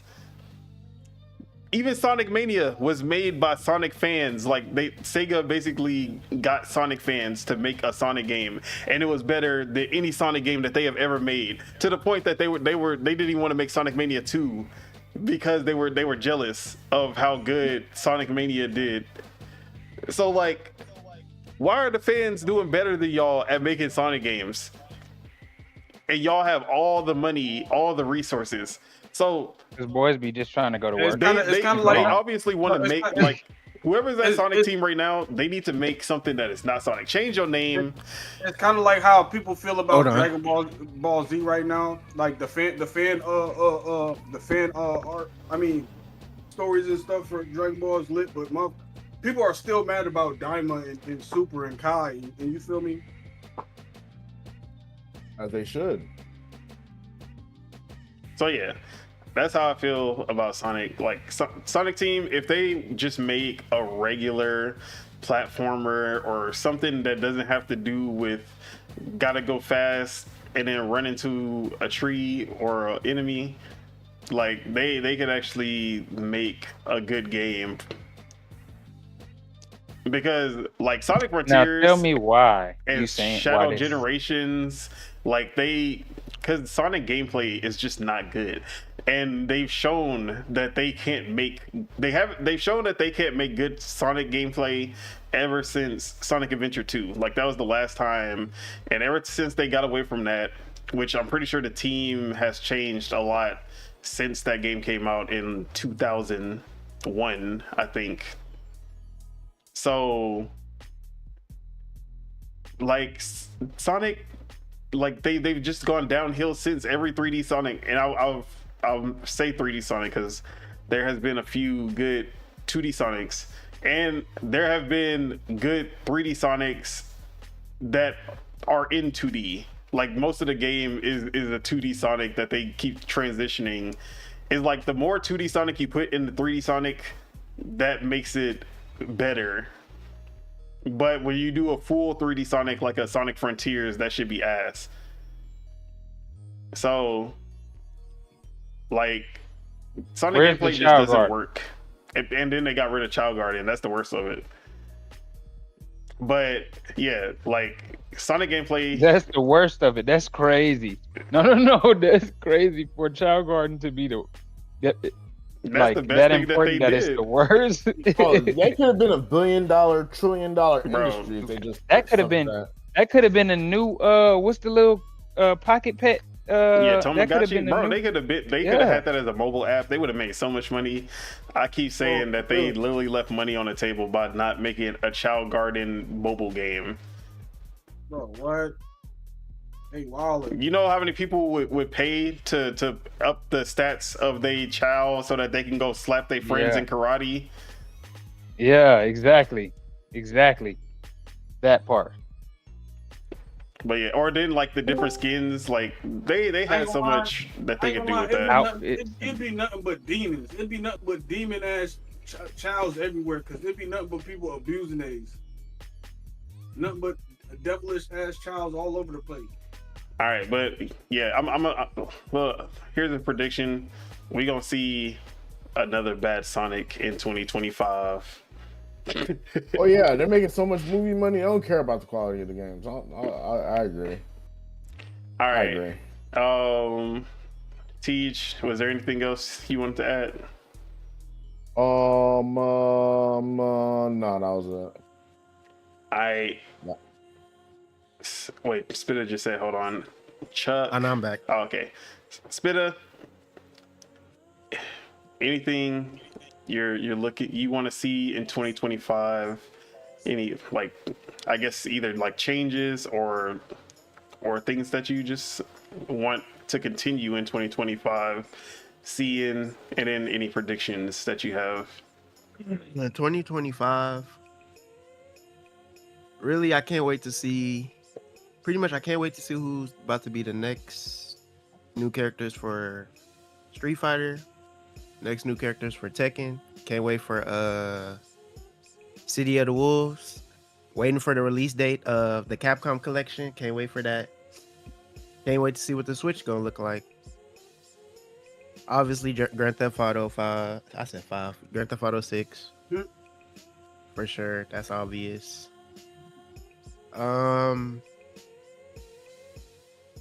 I want to see who else they about to add to Marvel Rivals. You know, they about to add the Fantastic Four. The first family. Why the... We'll just talk about that later. Why they the first family? Lord Metroid says, "Spitter, add me on PSN." PSN? Damn, I don't have a PSN. Man. I ain't gotta add Chuck. Oh wait, he don't got a PlayStation. I don't have a PlayStation right now. That's crazy. Damn.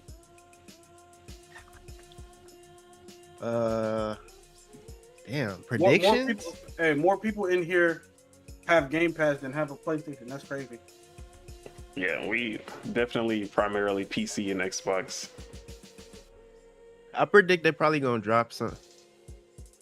I'm gonna just throw this. I predict they gonna drop a remaster for Sleep. Have they already dropped a remaster for Sleeping Dogs? Nope. Sleeping Dogs 2 or remastered to Sleeping Dogs. That's what I want, and I'm gonna predict. People been asking for Sleeping Dogs like crazy. I low-key been thinking about that game. I missed that game. Fun game. I mean, that studio's dead, but Square Enix still has the rights. They could get anybody to make a remaster.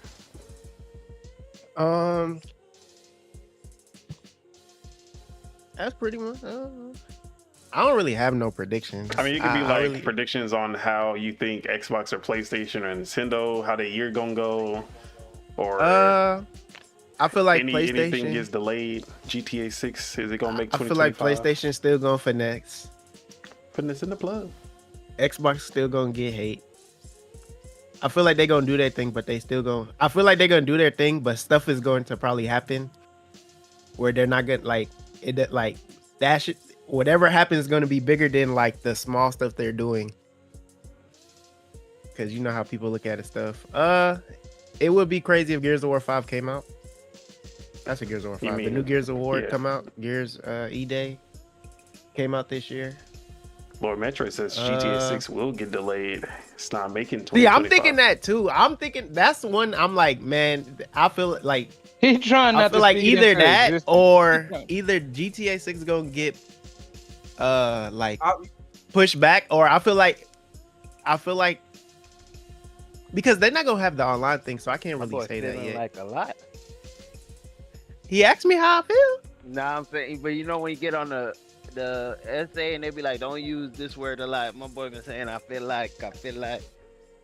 But hey, Rockstar will be like some hoes. See, that's some hoes if that's they, what's wrong. That's what's wrong with school. They telling us men to not talk about our feelings, man. That's why we don't talk about our feelings, man. Is that what you got from that? That's crazy. But I feel like Rockstar will be like, it would be worse for them to push the game back now that we got into 25 than it was. I feel like for them to do it last year. If they do that, they some hoes. If they do push it back without saying shit, it's just to piss everybody off. Like they already know, like they know how to play their cards. See, like, the thing is, I feel like GTA, they can release, like they're gonna release the story mode first. So I feel like they should only not push it back. They shouldn't push back the story mode, just push back the online. And I mean, it won't be pushing it back if technically, since that's what they do. Yeah, because like the online came out 2 weeks after before. Was it, bro? 2 weeks? Yeah, how long is the online? Bro, that shit felt so long, right? That shit felt like it took forever for the online to come out. That shit was only. Did they say how long is it gonna take for this one, or they haven't said? Yeah, bro, they haven't said nothing for nothing really. Yeah, they really haven't. They keep telling us fall 2025, so let's see. I mean, technically, we don't even know if it has multiplayer or not, but we know it has multiplayer because they want money. Hey, they got stuff. He's speaking. GTA Online made too much money. Bro, no way they still still making changes to where they got animals. I seen a video of a whale flipping this long ass boat on Twitter. I'm like, damn, that's live. I didn't know they had these big ass whales. But then they're like, it's only on that game so PS5 and Xbox Series X, not even on PC. So Yeah, because Hey, man, they Rockstar know what to do. loves Maybe that whole consoles. shit. They, It's harder to. I don't know why it's harder for them to put next gen on PC, but that's because PC is not next gen. Ain't that right, Chuck? Uh-oh. It's present is gen. muted. PC should be whatever any gen, because you could just make a new It's part. the generator. But yeah, well, he's Yeah. Anything else, Spitter? I think 2XKO might flop, Oh, and then I feel. You've been hating on it. I've been seeing it hate. Look, I think they might drop something. Spitter They is the might one. drop a new fighting game. It is the main one. You might do. I feel like they might drop a new fighting game with like a new IP that might. instead of it good, being a League of 'cause- Legends fighting game. Yeah, because snap. That's funny. I forgot that 2XKO is League of Legends. I'll be forgetting that. That's like the only way 2XKO is not gonna flop if they put the characters that League of Legends like. Because I don't know the League of Legends. I don't know the characters. So whoever like their biggest characters, if they don't put them on there, then I feel like it's gonna flop. I mean, Because they that's got like some of their big characters already. Because I think they confirmed like Echo's in the game. He was in like basically their biggest characters are the ones from Arcane because of Arcane right now. They've already So it's confirmed gonna be Echo's in there. Arcane XO. That's what it's gonna be. Arcane XO. I think they showed Jinx is also. So if Jinx is there, that's one of the most popular characters. Yasuo, who's not in Arcane but is a big character in League, he's in there. So yeah, once they get like a Vi should be there. I don't know. It's hard to gauge who the big characters are because the show is like big, but the game is also big, but the fan bases are not like aligned because most Arcane fans do not want to play League of Legends. Oh my god, I was muted I this was- whole I time. was- Oh, he was. You know what's No, I he was waiting for wasn't, him. bro. Who was No, saying he that? wasn't, bro. Why does it take No, he Chuck wasn't, so bro. long? I Why does even it said take him that his so stuff long was to muted. realize? I said Even his thing said was it, bro. muted. He wasn't. That's Said funny. No, that's his excuse, bro. That's not. no. He wasn't. No, He might have been you know what, muted, but he heard wasn't. Arcane. No. This is him He's because telling half he the had truth. to think about what he was gonna say. So that's why he was buying thinking time. that he was muted. That's crazy. He was doing Yeah. Google. He was research. really Yeah. muted, He but heard he did it Arcane on and he purpose. was like, hold on. They not hearing me. Yeah, no, I heard 2SKO gonna flop, and that's when I started talking. I'm like, no, that's because I muted it to talk. Hey, Russ, that's all I'm gonna say. So, I had to say some things that wasn't podcast friendly. So, yeah, they gonna be so. Oh, Wow. he just cut out. I was like, wait, hello? Nintendo fans got him. No. I I just got massacred by You playing Valorant or something? Like, you playing He's Rust. playing Rust. yes. Okay. I just got massacred by a Sentry. yeah. on- Hey, I just got hit, guys. Oh I didn't man, know today's where not my you day on were. rest. But I'll say that probably Yeah, we're gonna see Valorant characters on 2XKO. Valorant Also- characters. Valorant in characters? in 2XKO. Yeah, like Viper. What? Yeah, A like League of Viper. Legends fighting game. What? Not the a Riot fighting I game. thought it was a Riot fighting. I know. No, This guy you're don't- wild. Oh my god. Yeah, go back to being muted. It was Yeah. perfect He for on you here. to be It was- muted because it you was didn't know what you was peaceful. talking about. He's No, on here. I thought it was a Riot fighting game. I didn't know it was just. Oh, you a think Valorant gonna it's- come out with it's a just fighting League game? of Legends. You think Riot gonna come out with a fighting game? I guess they. I thought it was. I don't think they've actually confirmed that it's just League. Like they haven't really said, "Oh yeah, this is the League of Legends fighting game." But that's But what I'm saying. I thought it was a Riot fighting game. I As a feel whole. like they would have already had Valorant characters if it wasn't just a League of Legends fighting game. Maybe they probably gonna see how it go, and then if they start, because I'm pretty sure they're gonna have to add the League characters first, like League or Arcane, because that's what you kind of see. But then at the same time, they could do whatever they pay. If it's a League fighting game, then okay, that makes sense too. They But can do whatever I thought they it was want. If it's a Riot fighting game, also it makes sense. But okay, I just started speaking whenever he said that was gonna be. Because a flop. they'll do, because bro, fighting games now they do secret characters. So like, Yeah. I if can see them adding, like, it one or keeps pushing, then yeah, I can low key see that. But it's just how the first. They'll have crossover characters. But I don't even understand if Riot made League of Legends. How could you not see them adding Valorant characters? Because y'all making it seem like to see. I don't. They just I can see them like that's more like a later down the line. Like Street Fighter, they made a bunch of like Capcom makes a bunch of games, but you'll see them add characters from their other games later, later down the line. Because they want the Street Fighter. Yeah, they want to see if they characters hit. Pretty much, you want your character, like your mainline characters, to hit first before you start just adding secret characters. It's kind of like characters that's not in the story. When Nintendo first announced Splatoon and people saw like the paint guns and stuff, people were automatically was like, "Man, Super Mario Sunshine, we need Mario in the game with Flood." And it'll work perfectly, and then like Nintendo was like, "Nah, we want Splatoon to stand on its own. We don't want to introduce." Not that League needs Valorant. That's the like League is big, so it's not like it needs it, but like it's still a new game, and you want the game to stand on its own first. You don't want to jump into the collaborations right off the bat. Yeah. If they would have done that splatter, and then also it'll Mario spike. Sunshine. I see how that. I'm sorry. Go ahead. You don't want like that's just another way for them to spike sales back up if it goes down. Yeah, it's good for last case. Like the game. We need either to bring the game's people back. done or it's about to end. Yeah. I want to sweep up the last debris of sales that we possibly can before. You feel me? It's over with. Boom. These characters. Boom. Yeah. Yeah, because you don't want the other game to overshadow the like. Yeah. You don't want it to have. You don't want to end up.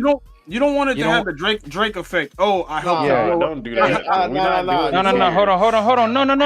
That's a compliment though. He ain't starting nothing. But I help blow up. You feel me? Because I see the Drake effect as a like. If Drake is on a song, it's gonna blow up. If he outshines, not only is it gonna blow up, but it's probably gonna send some people to go listen to some Drake. But look. You don't want that. You don't want that. You don't want that. Even that whole collab shit with Tekken 8, man. Like, it'd been way more cooler. Kiryu from Yakuza or something. Hey, I would accept that. Nobody. But you see, that's you though. No, we don't. People playing Clive, bro. They got Final Fantasy players that play Clive. Like that's what I'm saying. Like when it comes to characters, that's the only thing. When it's certain characters, it is what it is. Like either you play them or you don't because they gonna add the. They gonna add the most popular character if it's a secret character. So everybody Clive just makes Clive will make sense. I need a Yakuza. Yakuza makes sense.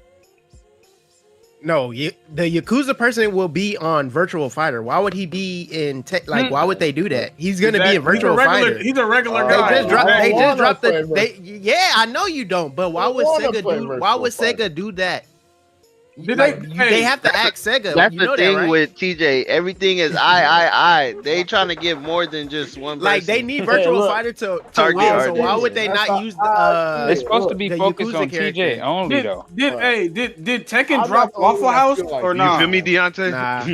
They only Tekken didn't drop Waffle House. Not yet, or Street Fighter or whatever. Nah, it's supposed to be Tekken. I didn't get my predictions and stuff. Let's get back to the. Wait, let me read these. So Lord Metra asks, "Is that the Flash Cardon?" No, that's just a random skin that they have for the car. And then Sebago said, "I hella forgot to join a Discord last night to argue about Lord Voldemort with Chuck." Lord Voldemort. I don't want nobody to elaborate. Let's just move on from that. Yeah. I'll say this. Chuck makes it easy for him to be public enemy number one. He wants to be public. He wants to be the enemy. He can't be Lord Voldemort. In reality, he's Harry Potter. Harry Potter. Who's Harry Porter? He's related to Rich Porter. Or is he related to Travis Porter? Did he make Waffle House? A social media animal. My boy said Harry Potter. Bloodborne was the far reach. But yeah, all right, Caso, predictions for 2025 and anything you want to see in gaming in general in 2025. Okay, so what I could predict is, all right, 2025 is a new year. Now, wait, hold on. Let me ask you this real quick. Since you're the guy, what Call of Duty you think is going, and if you think of Call of Duty coming out this year? Okay, yeah, don't beat me to the punch, however. Like I was saying, I predict Call of Duty coming out. You feel me? You say what Call of Duty? So this Call of Duty was Black Ops. Black Ops. This Black Ops, and that's what's it called? Ain't it? Treyarch. Treyarch, yeah. So, and they usually alternate every year. Yeah. So it's like Modern Warfare, Activision, Treyarch, and then whatever Sledgehammer. They usually just be off doing some bullshit. Activision, I think, Activision finna bring the jetpacks back, bro. No cap. Oh, okay. And I'm gonna hate it. Behind that. Wait, hold on. I'm gonna hate it. But that's gonna have to be Black Ops. They're not finna make another Black Ops this year. I mean, Sledgehammer did Advanced Warfare. Yeah. So did Advanced Warfare? Wait, I could have sworn they already Infinity said War, what game was about to. And Infinity Advanced Warfare didn't have it. Infinite Warfare. I think. Yeah, I could have sworn their they name, but they didn't have the jetpack. Oh, okay, they didn't have jetpacks. Chill, don't cheat. That's what I'm saying. You gotta ask. Yeah, just be real. I just don't remember what game it is. I thought they already said what game it was. I don't think they. Oh, there's boom. probably rumors. There's always rumors about what the next one's gonna be, but sometimes they gon- change. Because MW3 was not supposed to be MW3 at first. That was like last minute change. So anything. So can that's happen. my prediction. And then what was the other one? Like anything you want to see in like any change, like say you were like, oh, in 2024 we didn't get enough of this, but I want to see this in 2025, something like that. Boom. So on another Call of Duty note, you know what I'm saying? I want to see more, because I ain't gonna lie, I just seen my first video of the Squid Games Call of Duty. I just seen it like out while I was in the chat just now. And that's fire. And what I want to see more of is like, because I think, okay, cool. We had Call of Duty multiplayer and then Call of Duty campaign, Call of Duty multiplayer, and then zombies. Boom. Or should I say Call of Duty campaign and then multiplayer first? Then Call of Duty campaign, multiplayer, then zombies. Then now Call of Duty Call of Duty campaign, multiplayer, zombies, and now Warzone. Now I want to see some more things in this Squid Games. Like, how do I explain it? Like, just adding something like a completely different kind of mode, like a little different modes and stuff, and events and things like that. Yeah. Okay. That's what I'm trying to see, and I think that'll be really good. All right. Can I add to that? I'm a add to it. All right. I'm gonna do a Call of Duty prediction just to add on to this. Xbox, now that Xbox owns Call of Duty, if Xbox is gonna make any change to, because obviously Call of Duty sells, but there's something that Xbox loves in all of their games, and you see ever since they bought Minecraft, they've focused on user generated content. Wait, did y'all talk about how they announced Minecraft too? Oh yeah, I didn't have enough information to actually like. Yeah, make now a that topic. you said it, just I saw that right before the head. show, and I was like, dang, like, but yeah. So basically, Minecraft is all about user generated content. Is players they make different modes, they make different servers and like skins, characters, all of this stuff. Halo, they've Forge. made Forge way bigger and way better than ever before. Forza Horizon, they added their own kind of Forge mode called the Events Lab in Forza Horizon. Mario Maker. Mario Maker is also an example of user generated.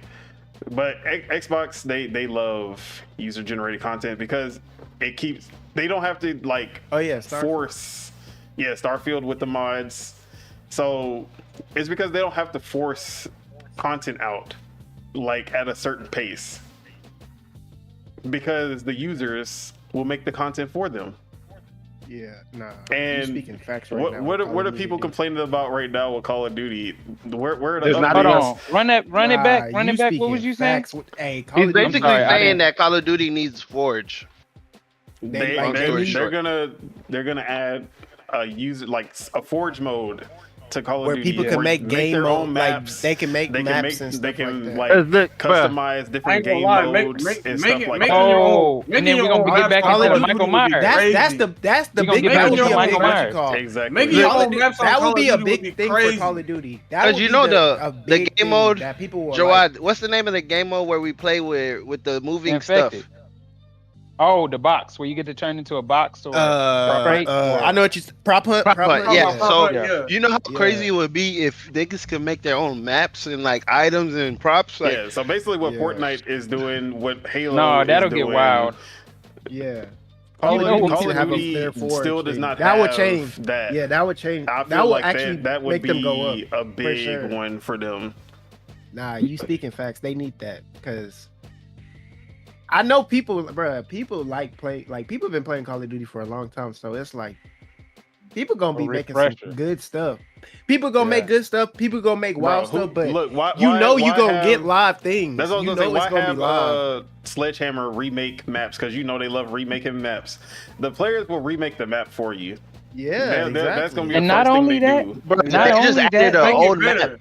Like y'all not playing, but right now they just added an old Black Ops map. I'm like, bro, why that's what y'all I'm saying. Like, you can put I ain't resources gonna even towards lie the good to stuff while the users it's gonna be do so the stuff beneficial like that. It's gonna be hella beneficial to them because they're like, it's hella people that just be sitting like, hey, they should have been added this. They should, that's for everything, whether it's a gaming platform, a specific video game, or any product in life. Like there's good. Like some users that can come up with some innovative ideas that can help. And then not only that, but they can Call of Duty can take that information, analyze it, see what they want to add, see if they want to add anything permanent, and use the masses, which is the fans that have been rocking for decades and shit, and really, capitalize on the creativity, the imagination, and what the desires of the people want. Exactly. I feel like it's gonna dub them in so many ways. They literally just had whoever had made, was it which Call of Duty that they had shut down that they was about to have on PC, like, or some shit like that? Are you talking about the Call of Duty online game for PC? Yeah, like they had I think they redid a game. MW2.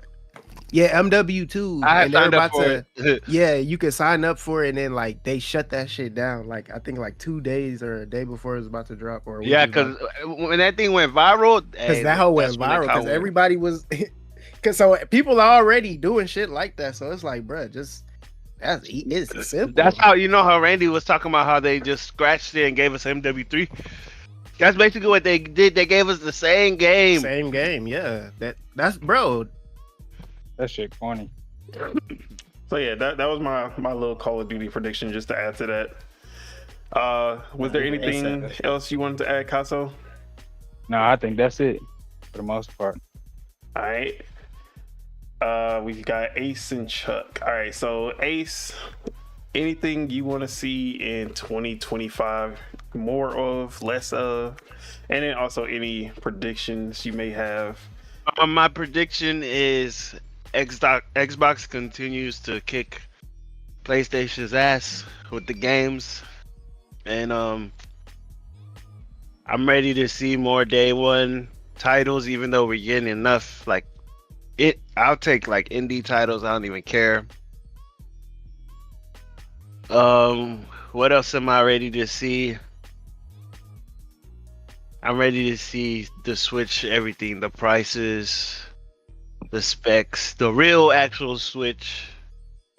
Exactly. And not these these renders. Buttercream pie. smelling. Because if they come out with the Switch, you can really smell the Hey, that'd be live. I'm not gonna meter lie. or whatever they was That'd called. be Yeah, crazy. that one is just funny. Like a little like 1% of me still just want to hold on to that and believe it's true. Bruh, But yeah, and then they gonna you're What was the not first playing no question? horror games with that smell-o-matic because you're gonna be smelling dead flesh and That would nasty. be Uh, live. I ain't gonna lie, that would be live. especially South Who had Park. it? Who South came up Park with a is gonna be smell-o-matic? childish, It was, for it sure. was like a fake trailer that they did for the Switch 2, and it was showing that it was gonna have a smell-o-matic. Oh no, But yeah, smell-o-matic before. but Hey, it was before, also something that Nintendo had tried to do with the N64 that never happened. So Some game's gonna be $100. Hey, $200. $100, yeah. It come with a little Glade scented thing that you gotta put into. Bro, that's what the extra USB-C is for. The extra USB port is for the smell. You pop it onto the top of your, and then they got a little Glade plug-in. Hey, Nintendo the goats, bro. They did it. Bro, You gotta buy the plug-in that's specific for the game. Exactly. And the cartridges are bro, gonna be labeled, people gonna be on the plane cartridges gonna be playing labeled that the game. video games.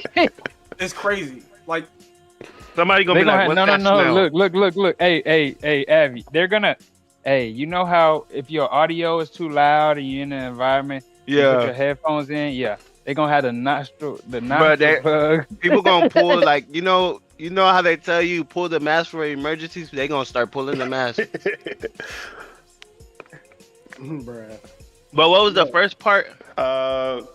Anything you want to see more of or less of in 2025? Like, if you feel like there wasn't enough multiplayer games or good multiplayer games, you want to see more of that, something like that.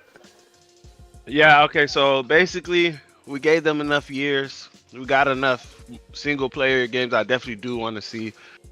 I enjoy Indiana Jones right now, and then I'm gonna play Sniper Elite. I do definitely want to see more multiplayer games that we could play that are not necessarily shooters, because that's what I feel like we just mostly getting that we could play together. Yeah, that's one thing. Like most of the time when a new multiplayer come out, it's usually a shooter. There are other genres of multiplayer games out there. Yeah. Shout out to 33 Immortals. Wind blown. But yeah, anything else? Any other predictions? See, last year I predicted GTA will get pushed back, but like, I really feel like they push it back this year. That's some wicked shit. Like, That's standard GTA. I feel like people gonna be mad, but they not gonna care. Yeah, I feel there it. hasn't been a Because single it's like GTA. We've already waited. We've already waited. And there's no competitor to GTA, so it's gonna be like whenever they have the more. date, like whenever they show the date for GTA is when I feel like the world is just gonna go crazy. I feel like they have people are just getting, I don't feel like people anticipating it, but everybody, I feel like most people just cooling because it's like, bruh, we've been waiting so long, so it's like, we've already. Once they show that date, or once they show the date or good, like better gameplay, if they show better gameplay, then I think people won't care because they go, or actually no, that might actually get them more excited, and then they be like, damn. Once they show a good part of a gameplay or some good gameplay or real gameplay, I feel like that's when the mental is gonna be different. Because like that trailer was live for sure, it was live, but it's like. That's it. It's just a trailer. We need. And it's like if you were born when you were born like when other GTA games came out, you already know how the trailers are. it's always when GTA 5, it's always a story. That overview trailer with the British woman talking where she's like, "Welcome to GTA 5, where we'll be going over. You'll be able to change between 3 characters, and then you can go to the shop and customize your cars." Literally. Like when we get that trailer, that's when the hype is gonna be, because that's when they show off all the stuff that you can do, and you like, bro, they got this in the game. Like, this is crazy. Yeah. Like all the mechanics. Those two, either the date or that's when I feel like that's when the internet's just gonna be GTA. Like the hype is just gonna be like, it's gonna just be crime rate is gonna go down for a little bit. Bruh. The crime rate is gonna go down for a little bit until the game influences a new crime. Bruh, everybody anybody that don't got a PS anybody that don't got a PS5 or Xbox, they gonna have exactly. So but the single player, like the crime rate has went down 40% since GTA 6 came out. The YNs. But the new fraud, there's a new fraud scam that's come out. But yeah, because that and online, what? All right. Last but not least, we have Chuck. He about to give us the prediction. Like, we need the PC master race. Yeah, we need the PC predictions, Chuck. We need to know what's gonna happen with Make sure you unmute your mic, bro. Yeah. But anything you looking forward to as well, as far as like what you want to see in 2025? 2024 was a good year, so 2025 is going to be, well, you can't say definitely, but 2025 is stacking up to be a better year for sure. So we're looking forward to. We're looking forward to. Bro, 2025 is stacked with bangers. So we're gonna have Death Stranding. That's a banger. Death Stranding 2. Death Stranding 2. That's a banger. Crazy banger. That's a banger. Crazy banger. That's a bangers and mash. Iteration in a That's some British food. No gravy. Mush peas with malted vinegar, huh? Whoa. Peas on toast. Whoa. Look what he's talking about, man. The third downfall of 2024 was the fact that I missed out on the Kojima merch, the Death Stranding 2 merch. You was not buying that. Stop playing with yourself. I was able to get my hand on one of those master PCs. You was not about to drop 1,000 on that coat. Hey man, you know what I'm saying? It's a collector's item. So there's that. You sound like you beat the game. Fable. I'm looking forward to Fable. That's what you telling. I'm looking forward to Fable. Fable seems like it's gonna smack. Is it gonna hit this year? I'm hoping. I'm actually hoping, because it'll be good for Xbox also. But there's Fable. There's, let me see. Oh, okay, the flop of Nintendo. The flop of Nintendo. This is about to be a good year. So this highly awaited console, the flop. I want to see how you guys are gonna cope. I want to see the lies that are gonna be told. What's going on right now? I'm excited for that. Let me see what else. 2XKO for sure. I want to see what Riot has in plan. You played the demo? For 2X? No. I didn't. Who else is dropping something good for the boys out here? You're not gonna predict that Rockstar gonna change their minds and drop GTA on PC day one? Nah, we've already accepted our fate. We gonna play it where they release it. We're gonna play where what's available. This guy's funny. Let me see. Is there anything else off the top of my head? Any predictions for like the big three in general, or like? You mean Xbox, Nintendo? Okay, so yeah, Xbox, PlayStation. Let me see. PlayStation, like I said, PlayStation, they're in a weird spot. So I don't know how. I'm interested to see how they navigate 2025. I want to see what they've came up with at the drawing board that they sat at 2024. Because, yeah, it's interesting. All right, I'm predicting that they're gonna announce. Let me give them grace. I'm predicting PlayStation might announce a streaming service, their version of Game Pass. We'll see. Ooh, they have their own Game Pass. Do you mean like cloud streaming, or they have a Game Pass competitor that's just not good? But all right, they might make some announcements towards that to work on that. They got Suicide Squad right now. See, I love Suicide Squad, but everyone else don't. So everyone else looking at that like, bruh, y'all giving us trash at the start of the year. That's crazy. If it was on Xbox, I probably still wouldn't have played it. Okay, I'm still what you're Wait, saying. You played on Xbox or you played? I played on Steam. Oh yeah, so never. Is it multi? Yeah, it's crossplay. Is it crossplay? Yeah, it's crossplay and cross save, so I can still. Wait, no, never mind. I'm not playing that hoe with you. You know what you did. What it? All right, never mind. Hey, exactly. The new Call of Duty. Mm-hmm.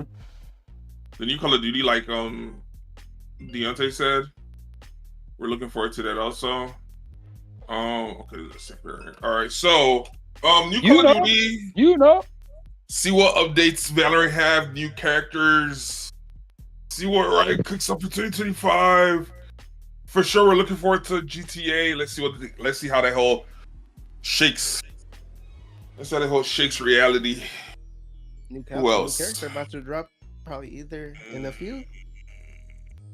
They need a good superhero game. We got Marvel 1943 that's supposed to be dropping. Marvel's Black Panther is supposed to be dropping. Marvel's Iron Man. There's 3 that we know of. Oh, and Wolverine. Yeah, I forgot about that guy. And supposedly Wonder Woman, if that even still exists.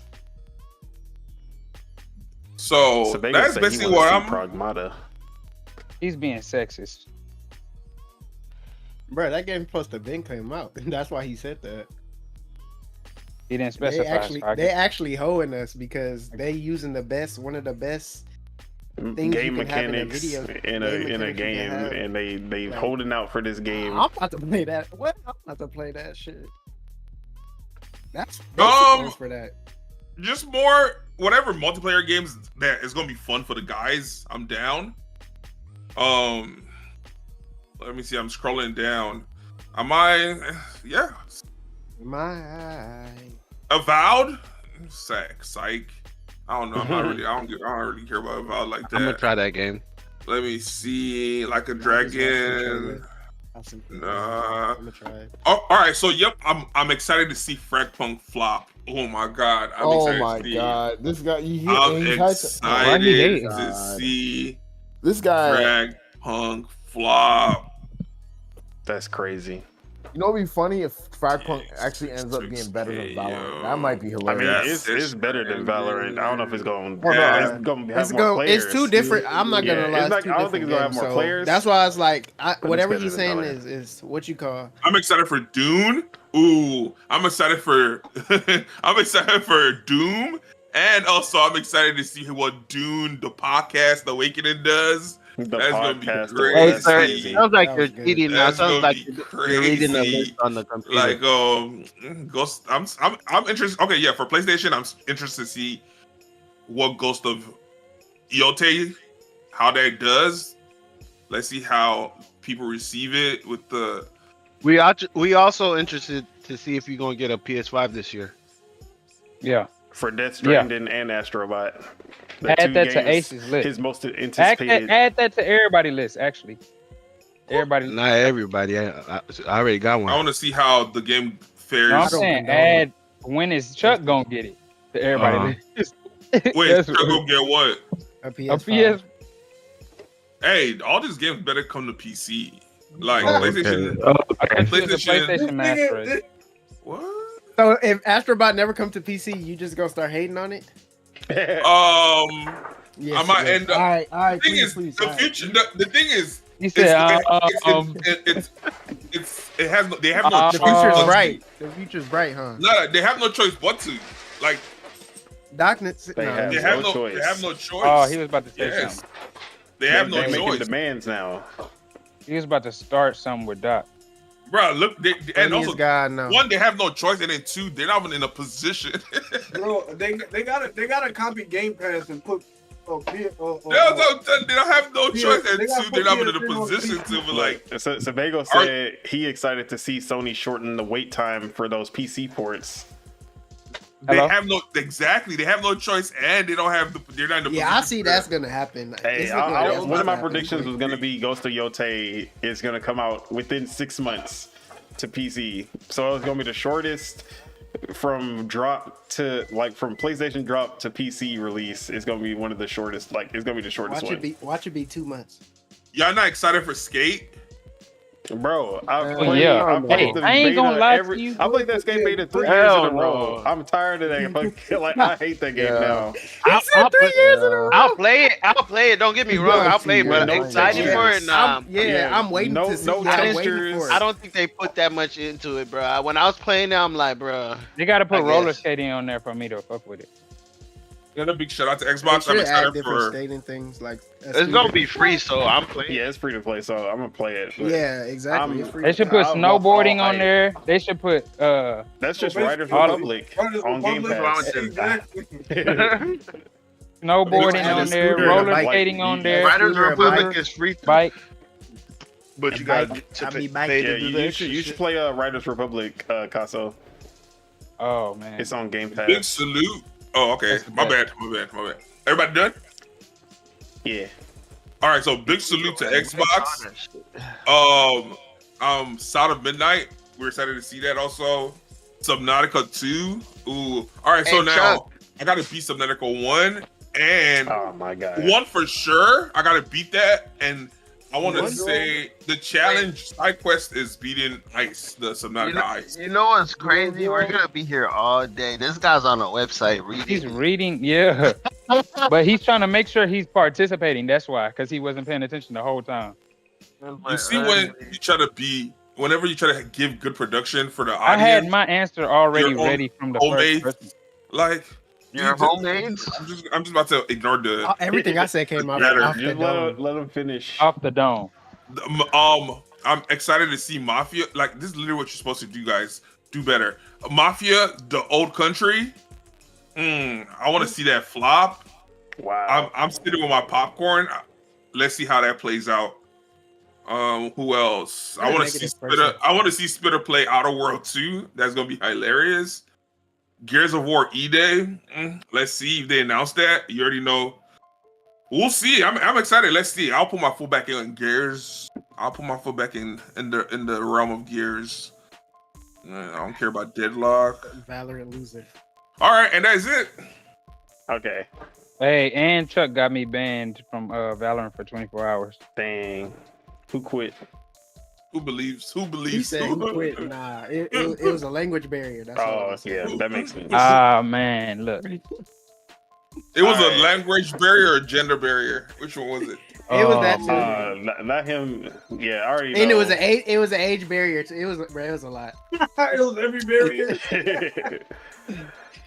Look, the So, world like, for I was sure, saying, entertainment. 2025 is looking Entertainment. good. in 2025 we need a Chuck barrier. That's the barrier that we need in 2025. Yeah, I already got it. If you got the No, we if you got no, the we don't. vaccine, if you got vaccinated for COVID, you got it. Oh my god. Anyways. All right. So let me wrap this up. All right. Hey, that was a good one. So, That was yeah, a good one. In 2025, you already know, man. We already starting off good with 33 Immortals and Towerborn, but I need some more of them co-op games, man. Always need more co-op games. I want to see more of those co-op experiences. Like competitive multiplayer games are fun, but sometimes I just want to just go through a story Go mode. right nigga shit with my Exactly, like, niggas With in the my mall. friends. Just do I mean- go through a story mode with friends. We could have. Shots windblown. tried to. We could have, but I'm not gonna talk another about game it. that I will not name. How? Oh, By downloading Valorant. But yeah, that's a what you call it. That's competitive. Yeah, obviously, we already talked about Game Pass, but Game Pass in 2025 is about to be lit. But as far as predictions, all right, I got a few of them. Okay, so I already said my PlayStation 1. We gonna see that window between PlayStation release to PC shorten to about 6 months.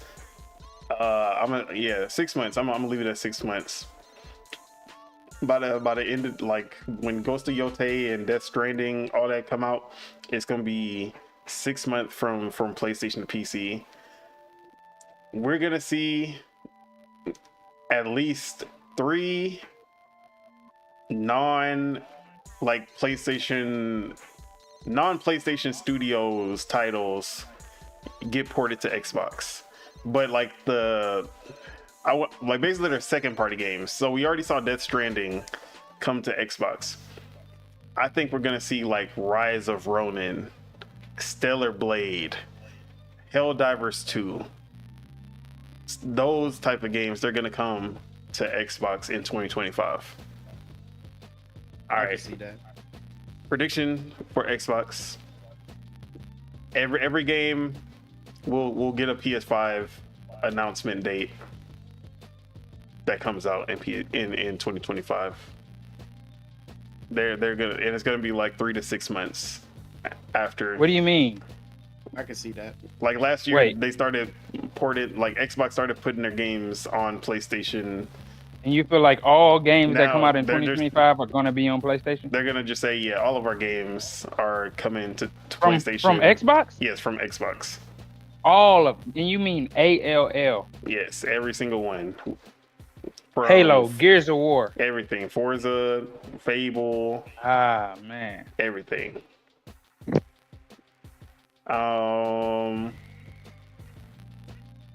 But also, like the prediction I made, Xbox is they're gonna be top 3 highest rated publisher of the year. Like everything that they put out, besides maybe Towerborn, is gonna be 80 plus on Metacritic, and I'm predicting like high 80s for most of them. And Xbox will have their first 90 plus game that isn't Forza, which will be Fable if it comes out. That's gonna be their first non-Forza 90 plus Metacritic game, which is funny because that's also made by Playground Games, who makes Forza. So let's see. As far as PC,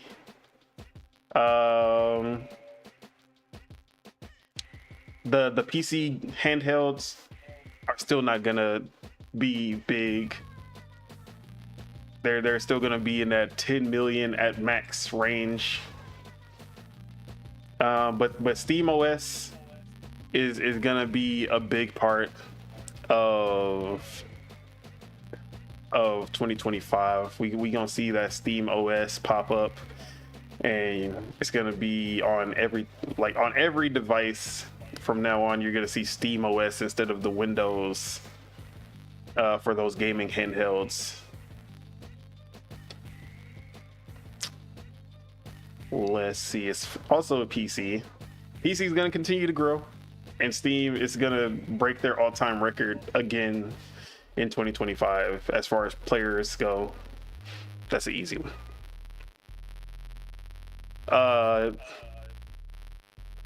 GTA 6 2026. I'm gonna say it's not gonna make it. That's my prediction. Fable 2025. It's gonna make it. People saying it's not. I'm saying it is. It's gonna make it. All right.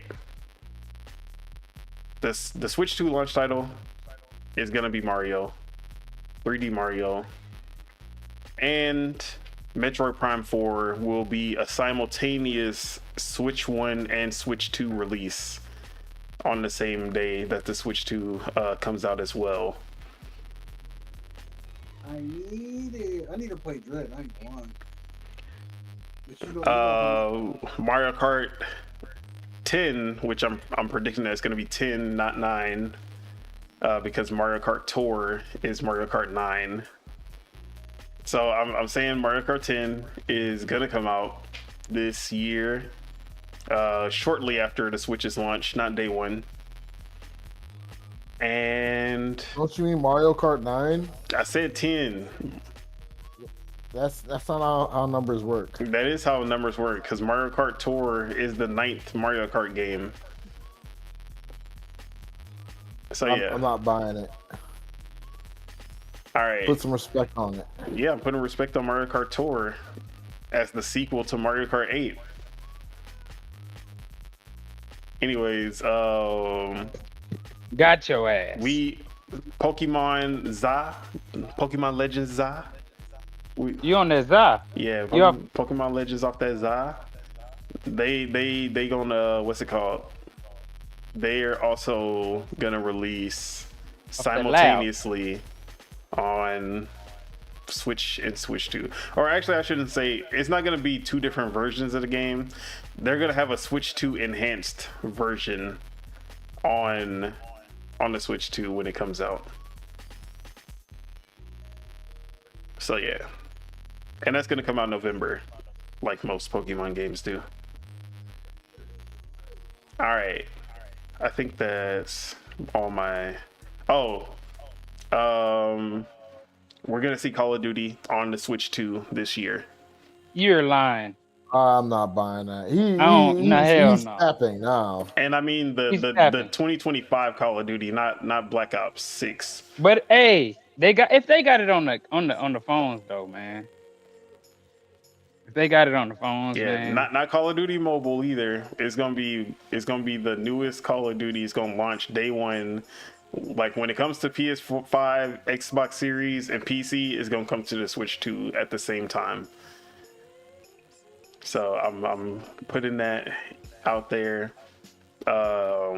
We gonna see Cyberpunk 2077 as one of the first year third-party games on the Switch 2.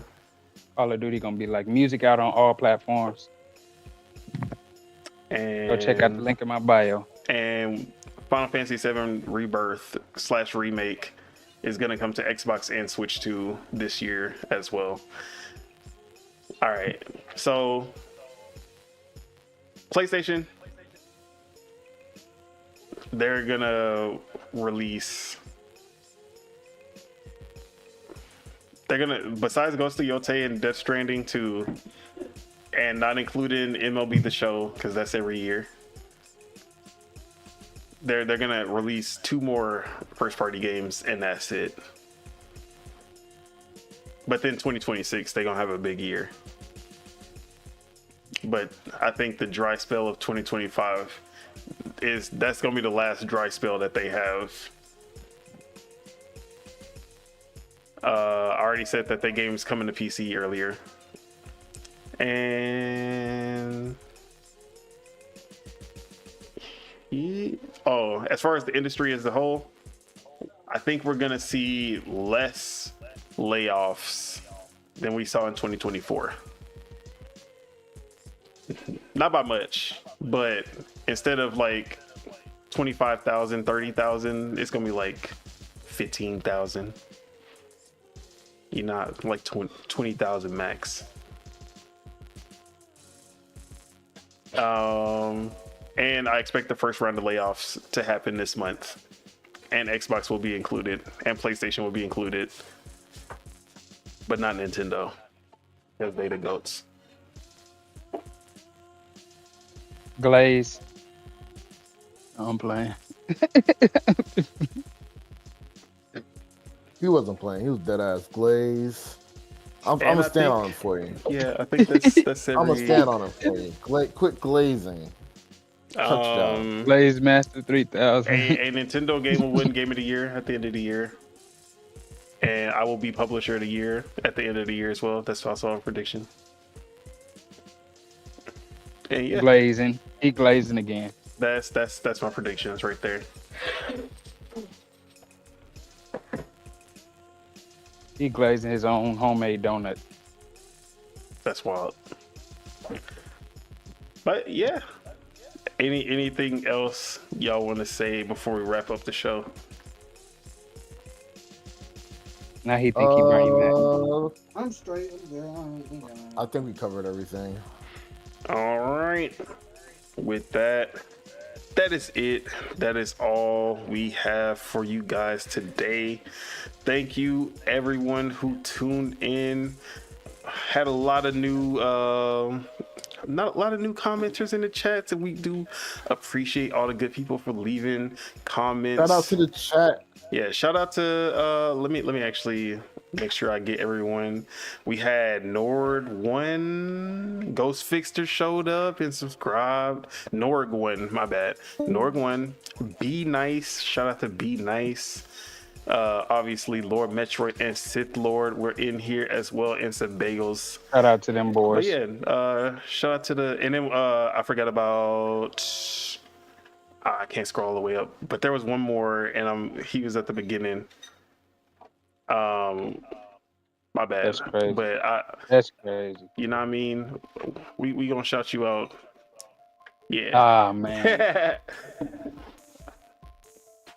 Actually, no, I can't scroll up. I'm tripping. It's over here. Look. Oh no, I can't. Damn. Mm-hmm. Lost to the times. But shout out to you know who you are. You know who you is, yeah. Shout out to you. That is sick.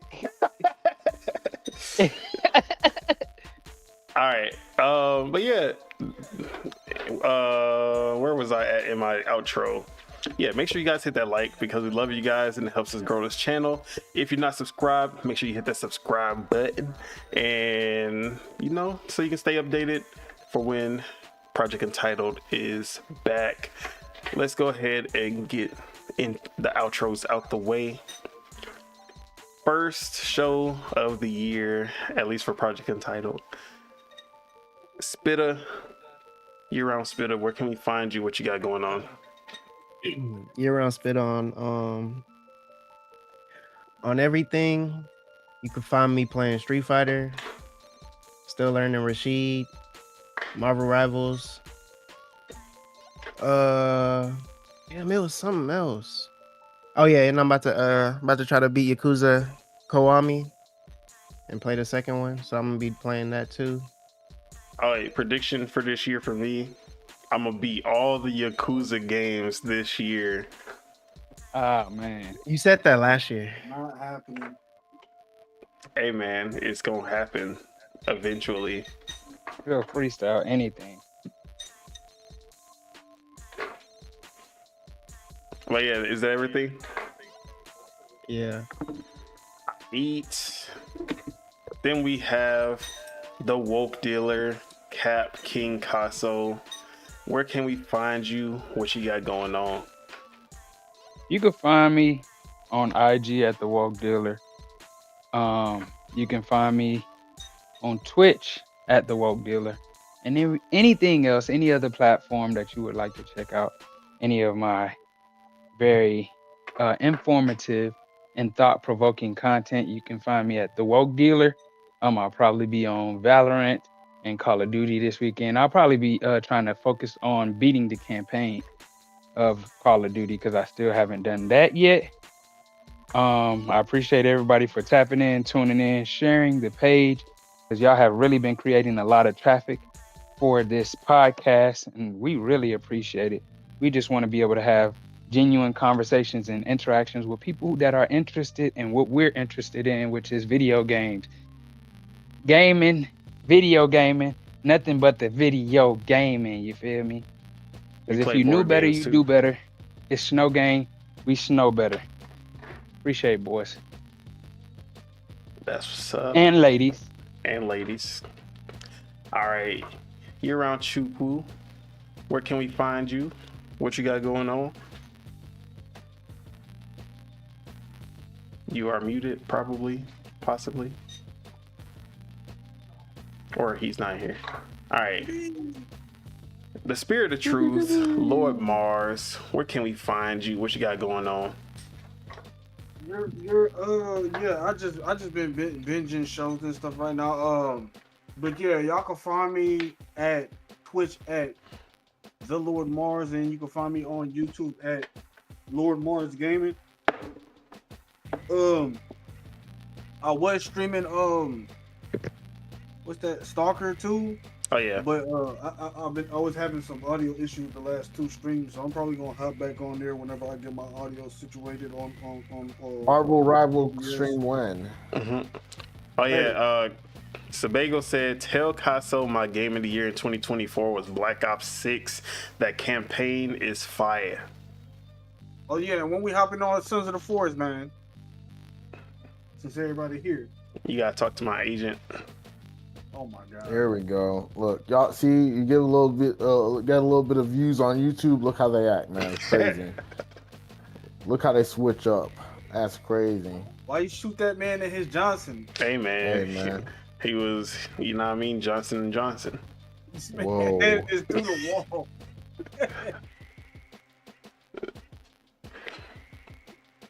All right, but Deadshot, Teej, where can we find you, and what you got going on Twitch?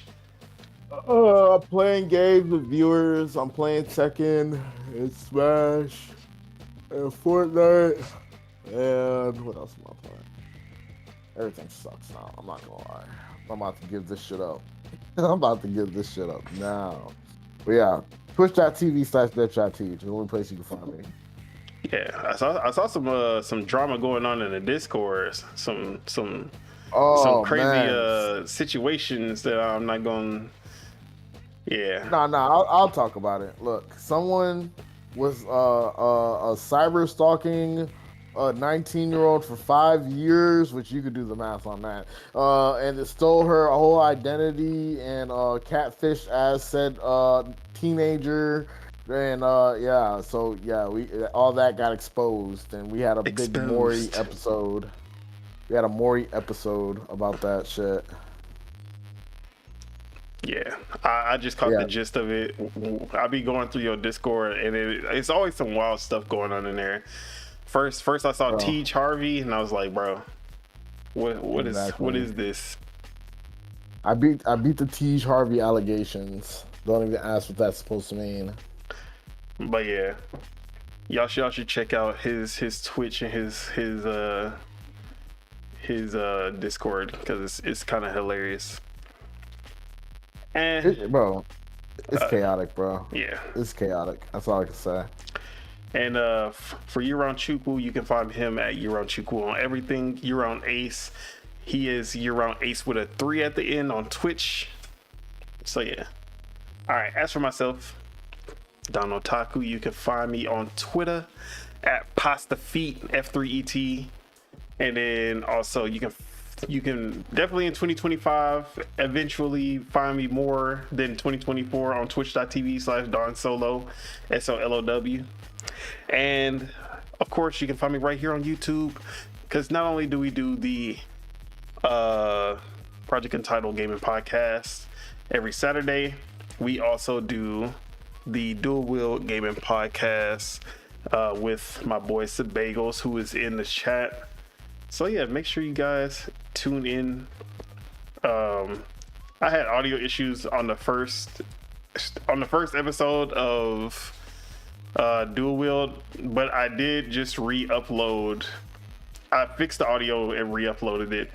So yeah, check it out now that the audio is actually fixed. But yeah, any final words for the people to get their year started, to give them some motivation to get this year on the right track? You know what I mean? No, this year's gonna be terrible, guys. Just brace for it. I can't believe you did this. Hey, what was the first thing that happened last year? The Cat first Williams. week of last year, Cat Williams. Yeah. Bro, have you not seen, bro? We've had like 3 terrorist attacks. Look, we're cooked. It's already over. We gotta be positive, bruh. It started with Cat Williams and then Voldemort. I ain't gonna say his name. You feel me? We gotta be positive, bruh. Look, it ain't happening this year. Maybe better luck. 2026 is gonna be our year. This year is already too late. Oh man, woke dealer, we need you to. How's it already too late? What's going on? Too late. Man? Woke dealer, we need some positivity in here. We need you to. It's already over with on the 4th. It is. Hey man, It's too early. How you make sure that your year goes right? First and foremost, you figure out what exactly you want, what expectations you have on 2025, and then you just kind of put you a plan together, set your mind, set your intentions, and then you just pursue that. Whether it's some, you want to get into some more single player games. That's definitely one of the goals of myself. I want to get into some more single player games, so I have something to play when I want to just get into some adventure style solo action. If you want to play some more multiplayer, of course, tap in with your boy on Call of Duty. Your year's gonna go great that way for sure. It's plenty of ways, but you gotta not listen to the cap ad mode. Wait, have you been playing Marvel Rivals? Hello? Yeah, you. Hello? Hello? Yeah, hello? He ain't say nothing. He ain't say nothing about no. Oh man, I hate. Look, I came in with the positivity and look at him. Exactly. Look at him. What a negative Nancy. Look at him. Can't do nothing. I'm sick of y'all. Now he's saying he's sick. And with that, let's get this 2025 show on the road. Peace out, everybody. Wow. We literally about to peace out. He gonna say, I'm back. Yes, sirs. What do you have to say for the people? To get their year started. Saying we brought in the new year on a positive note. So it's gonna be a good one. I'm interested to see what was the first game that's gonna make a wave or is gonna make noise. I wonder. I'm interested to see what thing that is. I was talking about leave the people with some positive, some words of encouragement. Hey. Okay. Tomorrow's hey, better. man. I hope everyone is excited. More games. And I hope everyone is looking forward to the game that's gonna make noise. The first game to make noise for 2024-5. And everyone keep your head up. When today ain't even over with. How is tomorrow already better than today? Because it is. This is gonna be the first real week of the year. There's always anticipation. That's also interesting. So like I said, everyone keep their head up. Make the best of it. And right now today is not a good day for me on Rust. But oh my god, I'm keep staying positive. Casso, every time I fall, just left I it get at back Casso. up. Casso So had that should be had it on point. That should be that's it. We should have every time let you fall, Casso get back up. All right. Anyways, let's get out of here. Peace out, y'all. Happy New Year. Get this year started right. Peace. I would not approve of that message.